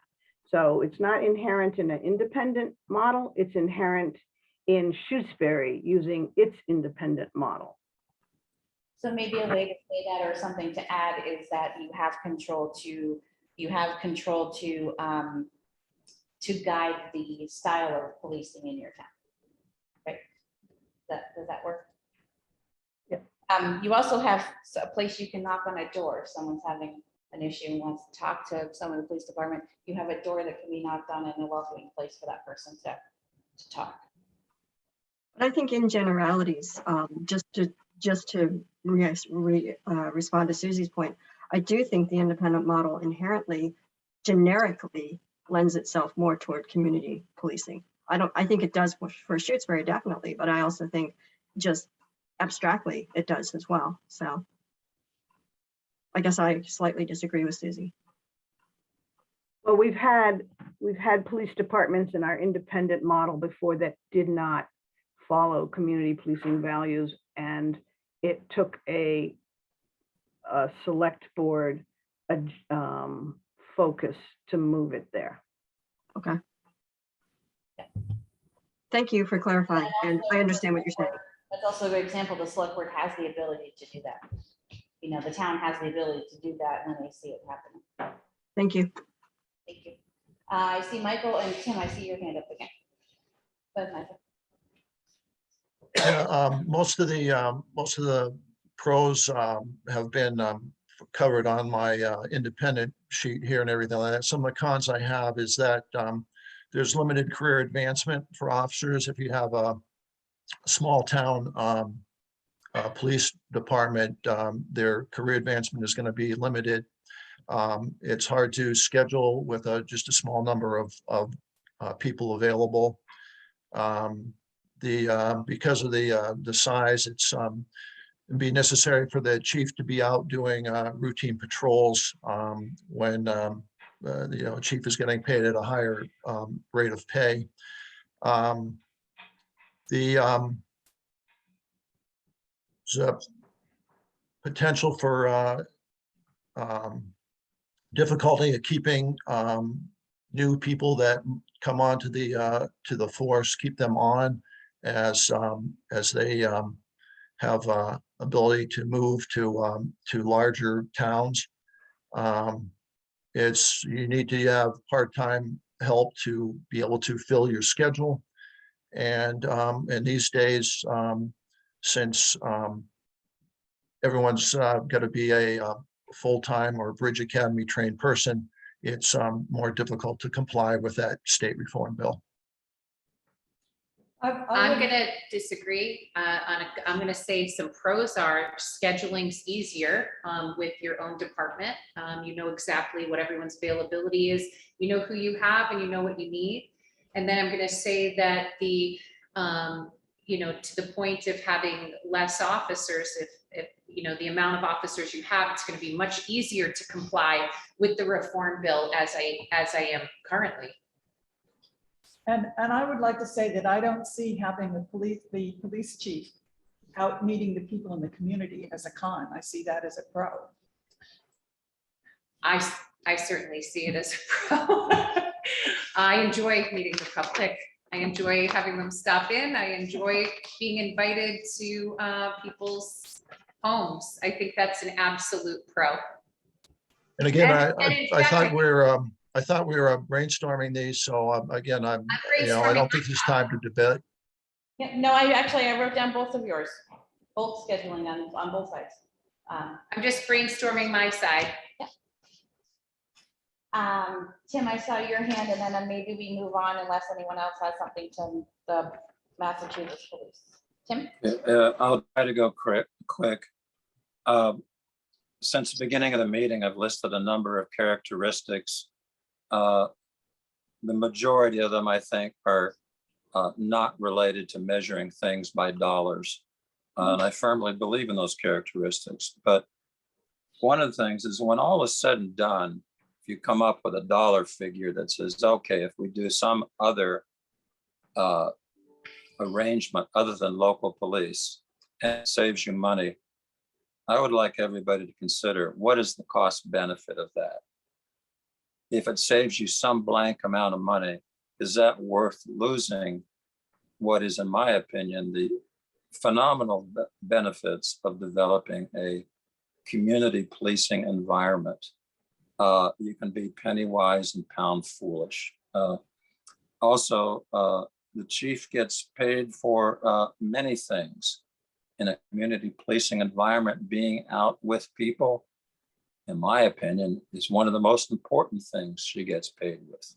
She can set an example for other officers. She knows what's going on in the town. And that's a very important characteristic.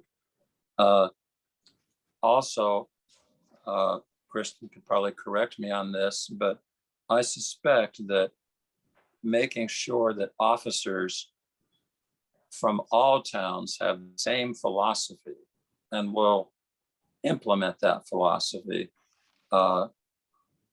as I would like to see it as a community policing philosophy is not going to be practical. If, let's say, for example, you have 3 officers in one town and 2 in another town, one group is old school, so to speak, one is new school. Are you going to change that? I think in the past we've, and I could be wrong, Becky could correct me, but I think we've had issues between town police departments and how they view things. So I think that that's another con is we don't get to say what is the nature and personality and qualifications of the people that are showing up to our house, that are answering our needs. And I'm going to take the opportunity to make a plug.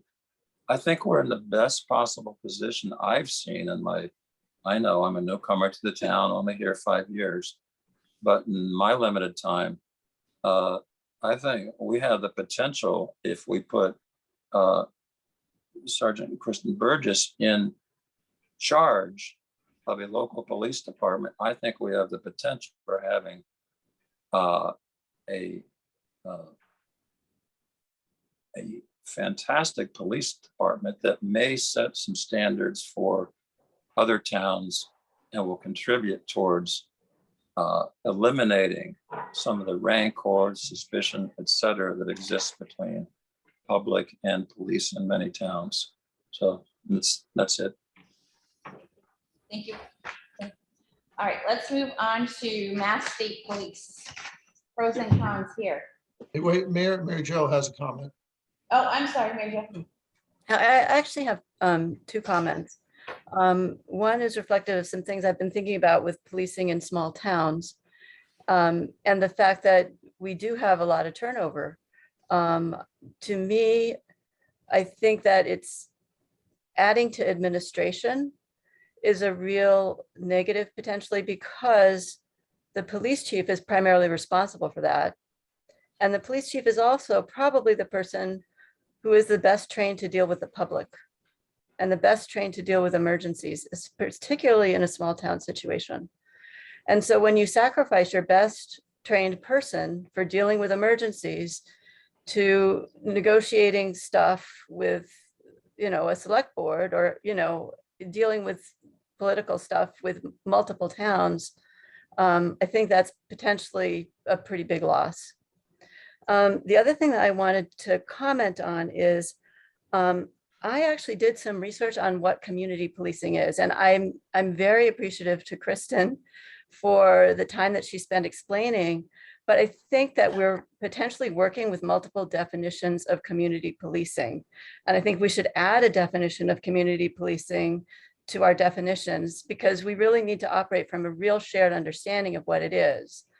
And what I wanted to share with you is that what I learned when I Googled community policing small towns is that the generally accepted and practical model for policing in small rural communities for many, many years has been community policing.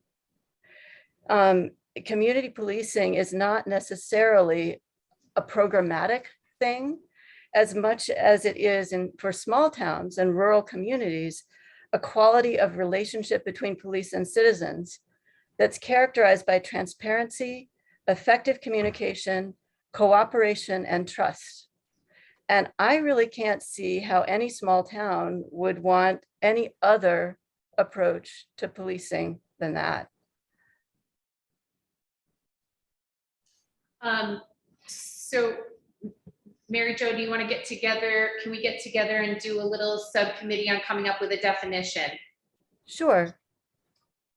I think it's really important because it's kind of a buzzword, and particularly for us as we're doing our survey and talking with the public, we need to make sure that we're understanding. And it was actually news to me that this is the way that policing happens in small towns.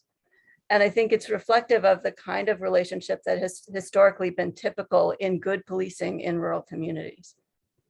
And I think just to add a little bit to that, I've lived in town all my life, and I think we've had some bumps along the way with our police department. But if you look back 50 years, it was very much what the definition of community policing is now. That was just the way it was, and so it's been going on for so long. But we've had some bumps. So I will admit we've had So some Mary bumps. Jo, you and I can get together. We'll have Becky set us up a Zoom link, and we can get together. I will email you my schedule. Hopefully we have better luck of getting together quicker than Cheryl and I had. It only took 5 tries. Okay, good. Susie, and then I think we move on to Mass State Police. Go ahead, Susie. I think there's been another kind of relationship with the police departments in small towns And I remember helping to interview for staff, for officers when Tom was on. And there are some people that view small town policing as responding to calls. And when there aren't very many calls, they get bored. And they can engage in behaviors that are not following those principles that Kristen and Mary Jo have said. So one aspect of community policing in terms of action is that the police are out there not just to respond to calls, but to be visible, to be interactive. So when you talk about trust and effective communication, it's not just about responding to events. And it has a way, that presence, which when we look at the call logs and see that they're not very many calls, that is not the end of the job in terms of community policing. So the action is another piece. Another town may not choose to have that. It may choose to have just a response to calls. And there are not very many calls in Shutesbury. But the difference is the role the police see in the community. And I believe it has a very positive effect, as people have said. It prevents some of the problems. But it's important to not see it as simply responding to calls, which some officers have had that view in the past. So Susie, I think you did hit on something that a police presence can prevent calls in a way, and places that don't have a presence. We can see as we watch the news, as police officers are leaving their departments, crime is increasing exponentially. So, so I think that's a pro. Having your own police department is that their presence is a deterrent. I also want to add for a pro for that, having a presence also creates an invitation for people that might not make a phone call.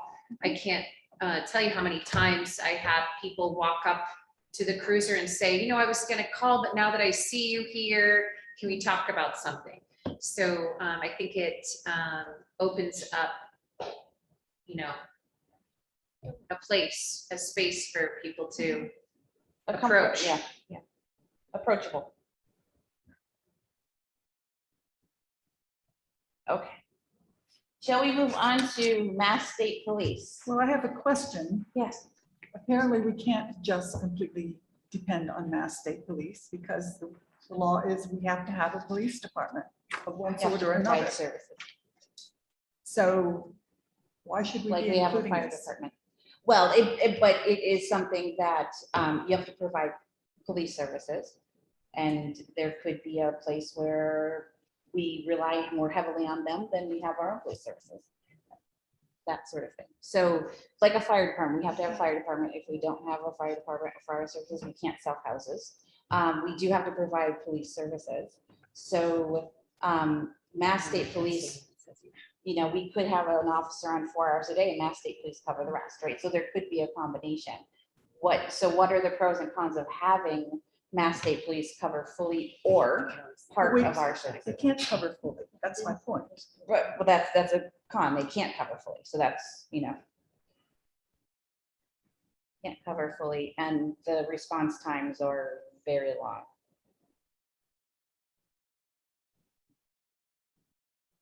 Actually, there are times when I think you would not get any response at all from a state police officer for certain types of calls.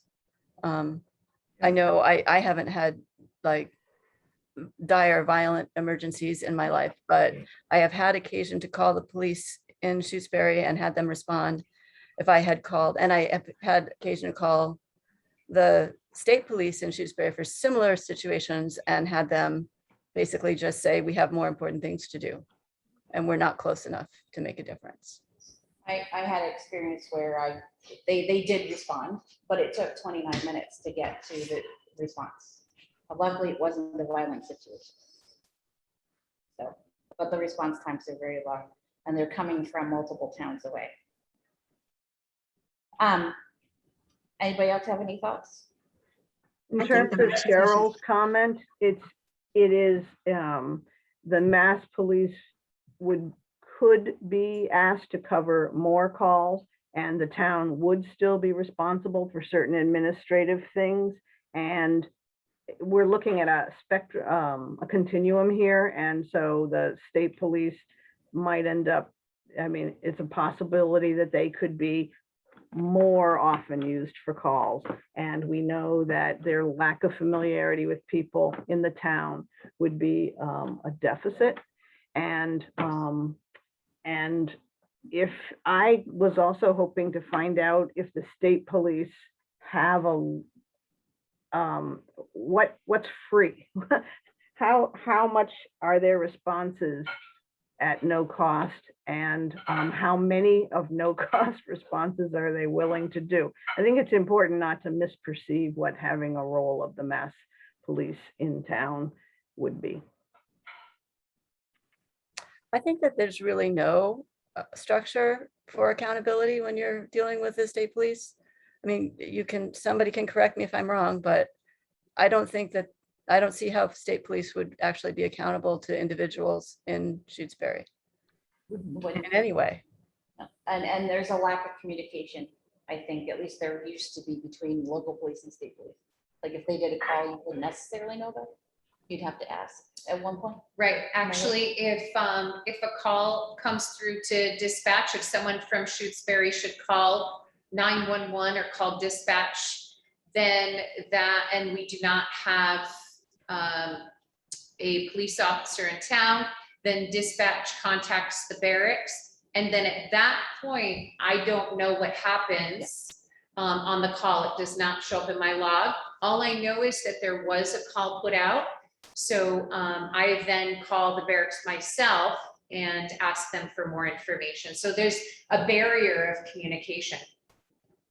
And I want to just say, I really agree with what Susie said. I think she made some excellent points in terms of it being a deficit, just relying on the Mass State Police and their unfamiliarity with our town and its people, because, you know, we have some quirky people in this town, and, you know, you could have somebody who comes in that doesn't know us and could think that, you know, there could also be racial profiling that happens. There could also be all kinds of different profiling that happens when a state trooper comes in and doesn't know us. So I think that was a really good point that Susie made. We also have no control over their staffing. And we know right now, it's been all over the news, that their staffing is going to drop significantly in the near future, potentially, because of individuals that work for the Massachusetts State Police that are stating that they do not want to take the vaccine, which is now mandated that they take. So we're not in charge of their staffing. Therefore, would the small towns then lose attention to the larger towns and cities that need more attention due to staffing issues? And I know before the vaccine mandate, they also were having trouble with their numbers staying up. They were losing numbers. You know, people weren't coming in as fast as they were going out. So they were struggling to keep their numbers up. Hold on, Rachel and Tim, does anybody on the committee have any other thoughts? Pros and We cons? have no pros here so far, not a one. Nope. I'll I'll give a pro. Okay. I'll give a pro.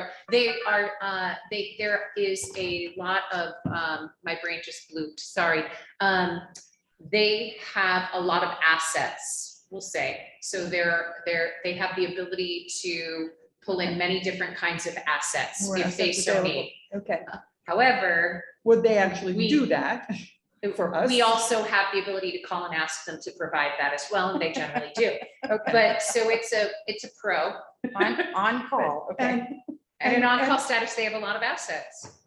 And one would assume that the only reason to do this would be to save money. So maybe it would be cost saving.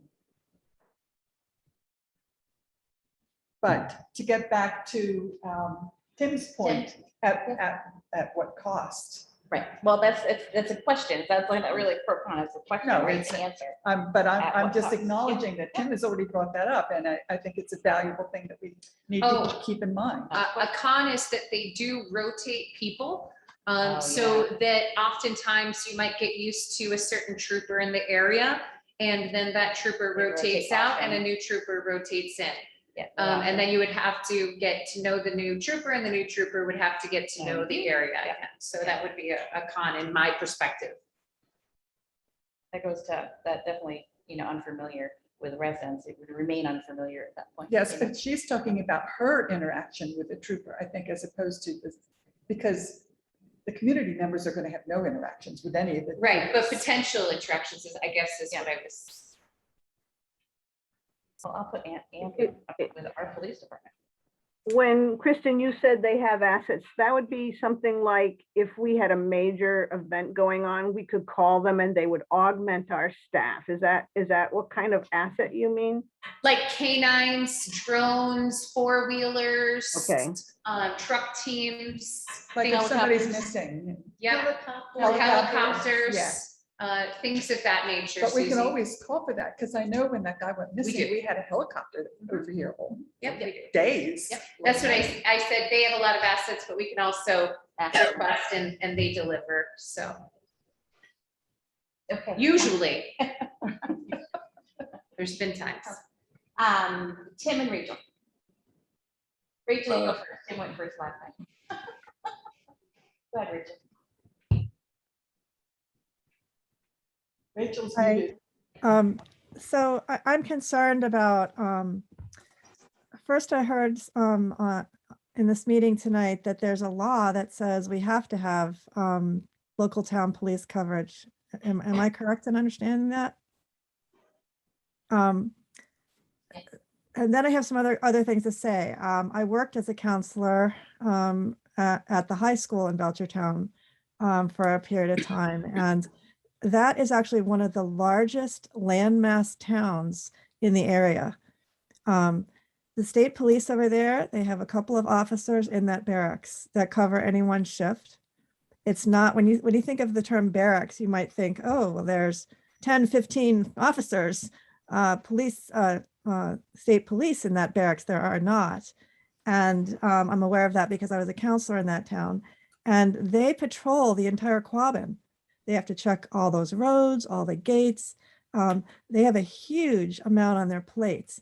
And if you think about how far that barracks is from us, when we have no coverage here in local police coverage in the middle of the night, I had occasion one time to have to call the police, and it wasn't about something in my home or anything like that. It was something unrelated.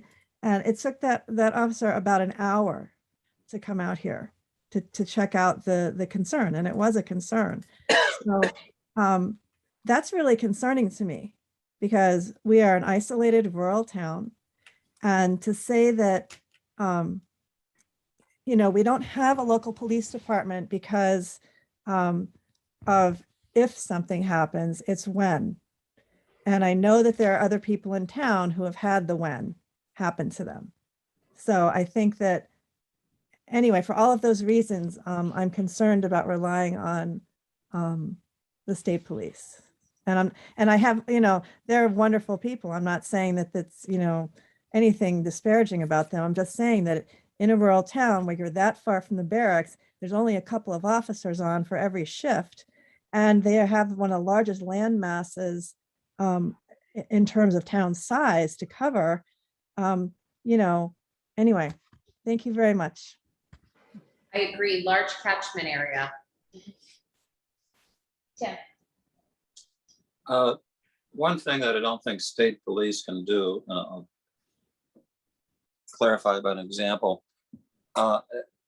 as aware of a situation that I think Kristen noticed, as she goes about this town, she's very familiar with people's routines, where they walk. I think, like who drives to work in the morning. I suspect all of this is kind of in her head. And when something in those routines are broken and you don't know why, I'm at least aware of one situation where she said, wait a minute, there could be something wrong. It's worth a check, worth a welfare call or whatever. That's tremendous, again, a tremendous value that you can't put dollars to. And I'll tell you what, I like that feeling. of knowing that that's the kind of people that would be working in a local police department, so that intimate awareness of what's going on, knowing what to look for, knowing what's not normal, knowing what's unusual. I don't think you're going to get that from the state police. Thank you. Okay, shall we move on to regionalization of our police department? Oh, Susie. I want to point out that it's been 2 hours. Thank you. We're working at it. I don't know that we are going to be able to go through. So actually, so maybe what we should do at this point, I think we all get the idea of what the purpose of the exercise was. For regionalization and shared chief, we can do it the next time we're together. Yeah. Yeah, why don't we do it the next time we're together? I think it's important for all of us to hear what each other say. Thank you Rather for than just keeping an minute. eye on that, Susie. Thank you. Okay, all right, so why don't we quickly move on to Yeah. Next meeting date? yeah, I think maybe we should do the survey development, finish up these next meeting date. I'll do my budget thing if we have time, or I'll just distribute my budget piece to everybody. And If we put off the survey to the next meeting, there's no way we're going to meet the select board's timetable.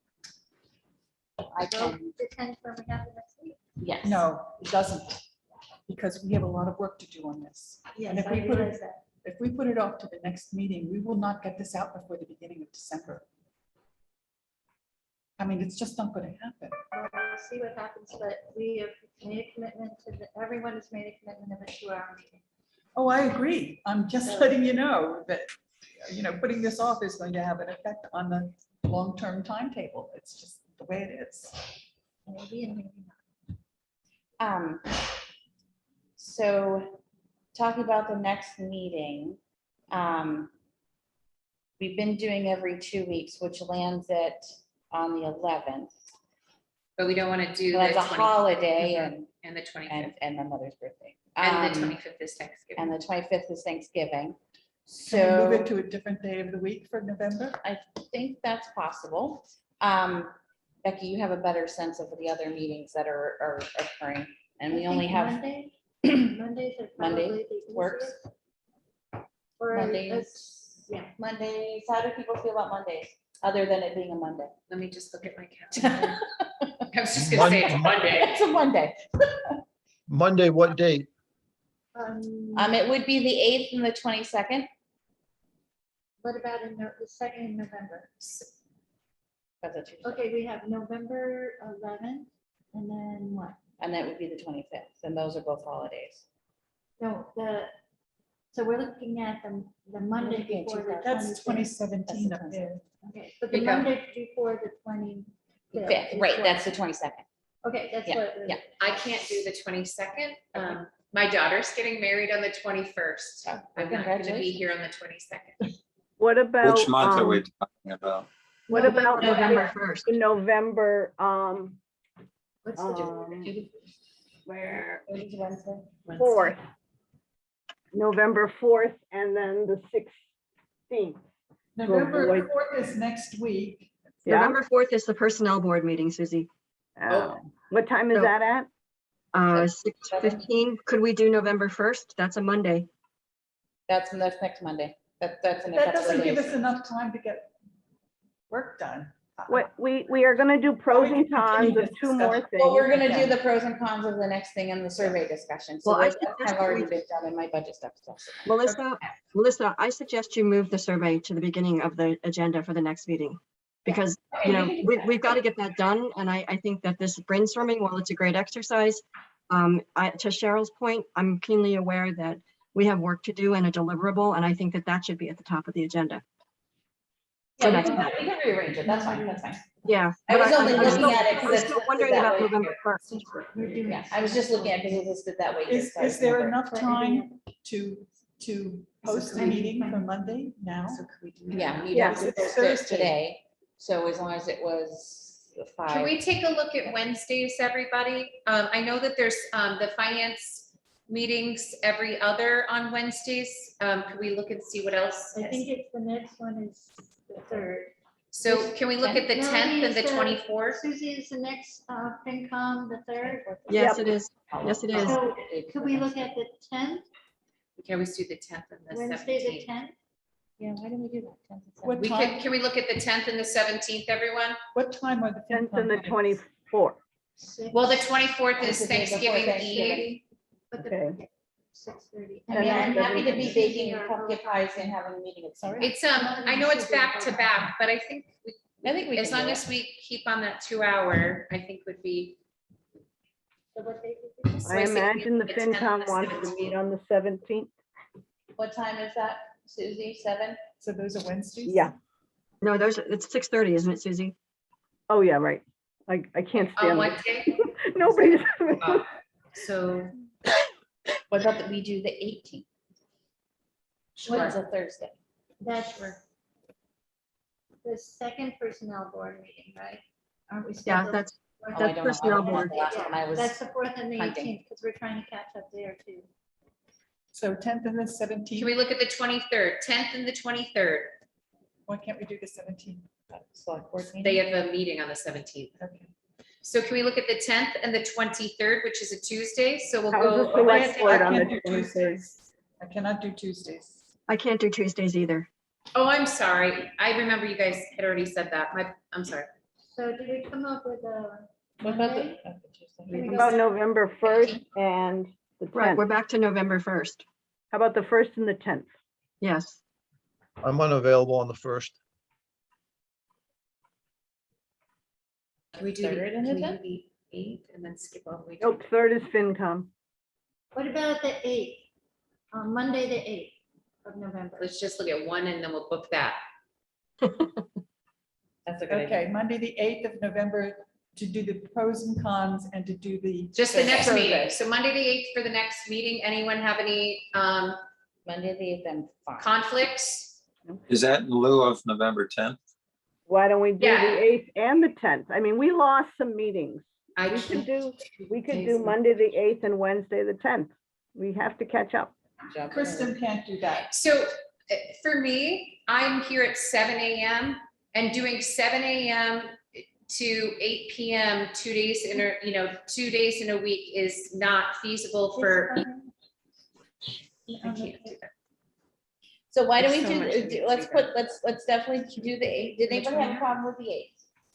Monday, the 8th. No, And the 29th? What about Monday, the 29th? I know we're skipping, but we have holidays here. Is there anything on the week of the 15th that might work? Or no, did we roll that out? We couldn't do the 17th, that was FinCom. And the 15th. so the 8th and the 22nd? Is that What about the 5th? What about the 15th? What about the 15th? Fine. What day of the week is that? That's Monday. Monday. Monday. So 8th and 15th of November. And are we sticking with 5:30? Yes. Yeah. Okay. And then the following week, we have beautiful family time, most of us. Or drinks. Just say, okay. So we got the 8th and the 15th nailed down, is that right? Yes. Yes. Okay, Do we, okay. I was gonna jump to the week after, just to get another one on the, That's the tough week with, we already have a 29th. select board and it's. Okay. Unless we book the 29th. are we sticking with the 8th? Yeah. Okay. Do you also want to book the 29th at this point? Instead of the 15th? No, No, in in addition. addition to. Good Lord, we're just killing it, huh?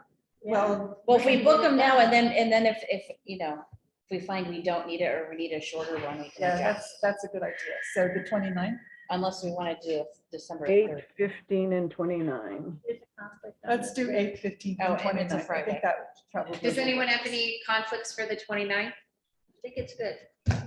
Good. Not hearing any? 8, 15, 29. Yeah. Final answer. All PSG all the time. What's that? Say, what did you say? I said all PSG all the time. It's becoming that way. Okay, it's hard to fit them in. Anyway, so we'll do the terms again and the survey in the different Survey order. will be- Yep. Let's make sure we That's on the do, 8th. let's and do then- the make sure we put minutes on as a standard Yeah. item. And then on Minutes.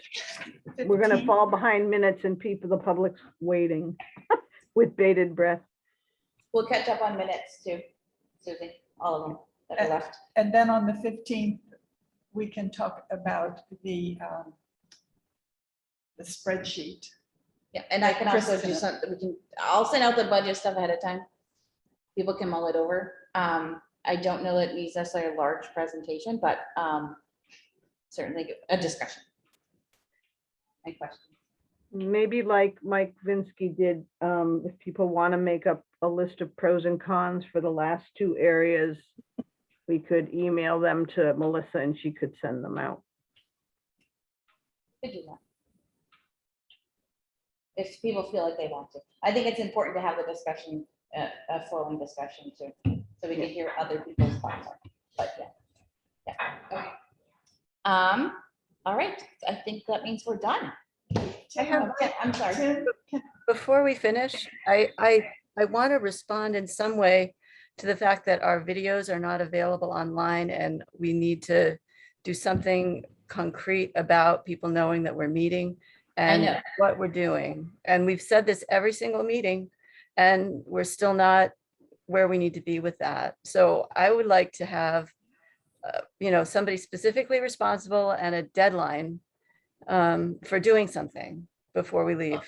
Becky will have to work with Grace, I think, and Becky, you and Grace usually put those things up online, or just, I don't know what the process passed them is, off so. to Grace, and Grace has been putting those, so I'll let Rachel know if we find she's, because I've not heard that from anyone else, and a lot of people, well, at least 6 or 8 people have asked for the videos, and no one else has come back and said they couldn't open them, so I'm not sure what the issue is there. I did just go there and you cannot, it says not available, Okay. recording not available. And the other thing I would like to suggest is right now to find the police study, it's a link on the select board page. There's nothing listed under committees and boards. We were trying to And put then it some of the history, some of the information that's historical is on the police department page. So I wonder if we can get a listing of the police study group under committees and boards and put all the information there.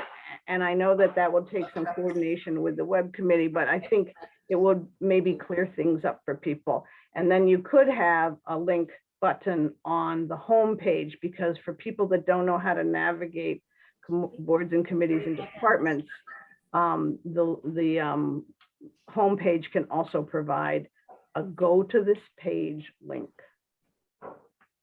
I mean, I'm happy to get involved with helping this process along in whatever way it needs to be. Like, I don't want to be that person that's like, hey, y'all need to do this. And then, there's no additional help or whatever might need to happen. But I am very concerned about the fact that we've brought it up for the last 3 meetings and we still don't have what we need.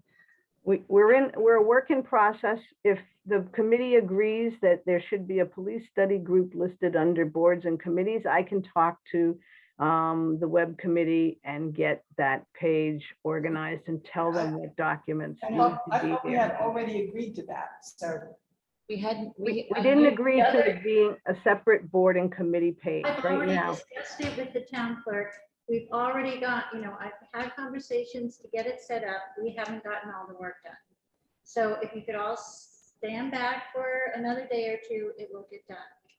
There are a few 100,000 other things that I'm sorry, but it's sort of like the police department. We have one officer on at a time. We have 1 or 2 people that can do these things.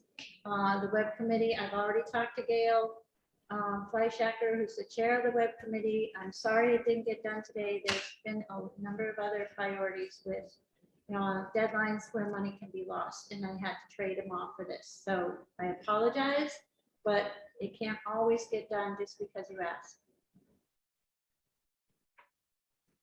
We'll see what's possible before the next meeting on that. Um,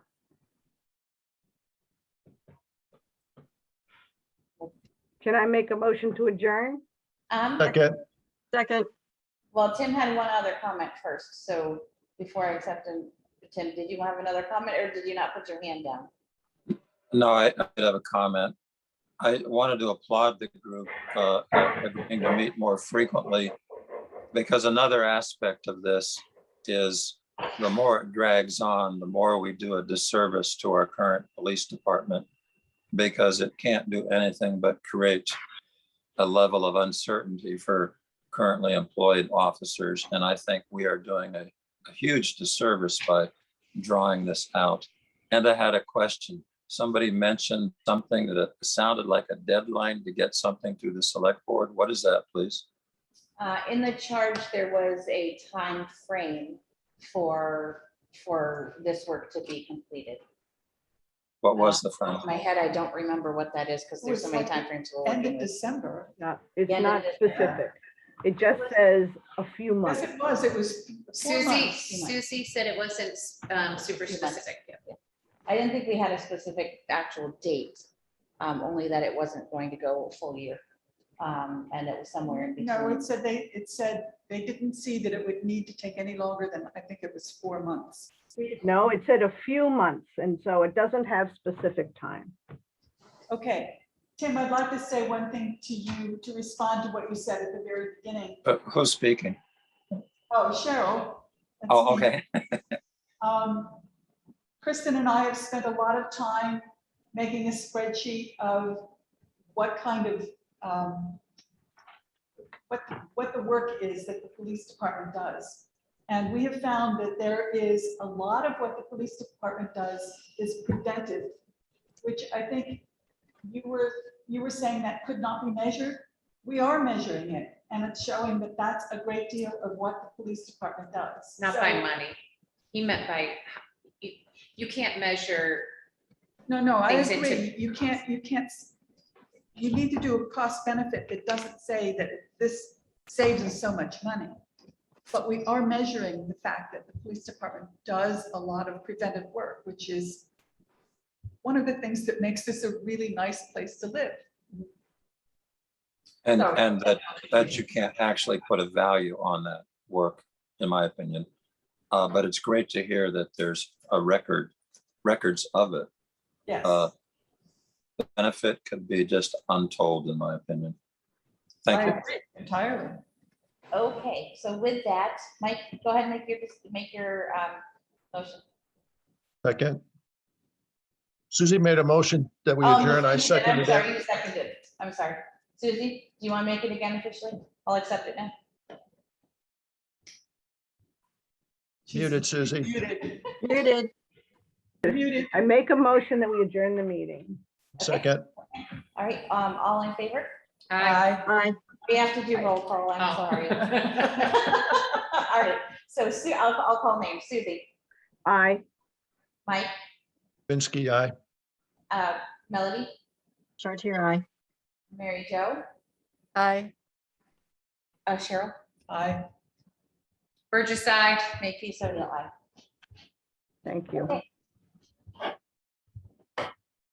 Have Till a next great time. night, everyone. Bye, Thanks, everybody, everybody. Back on the 8th. and our visitors. Stay warm.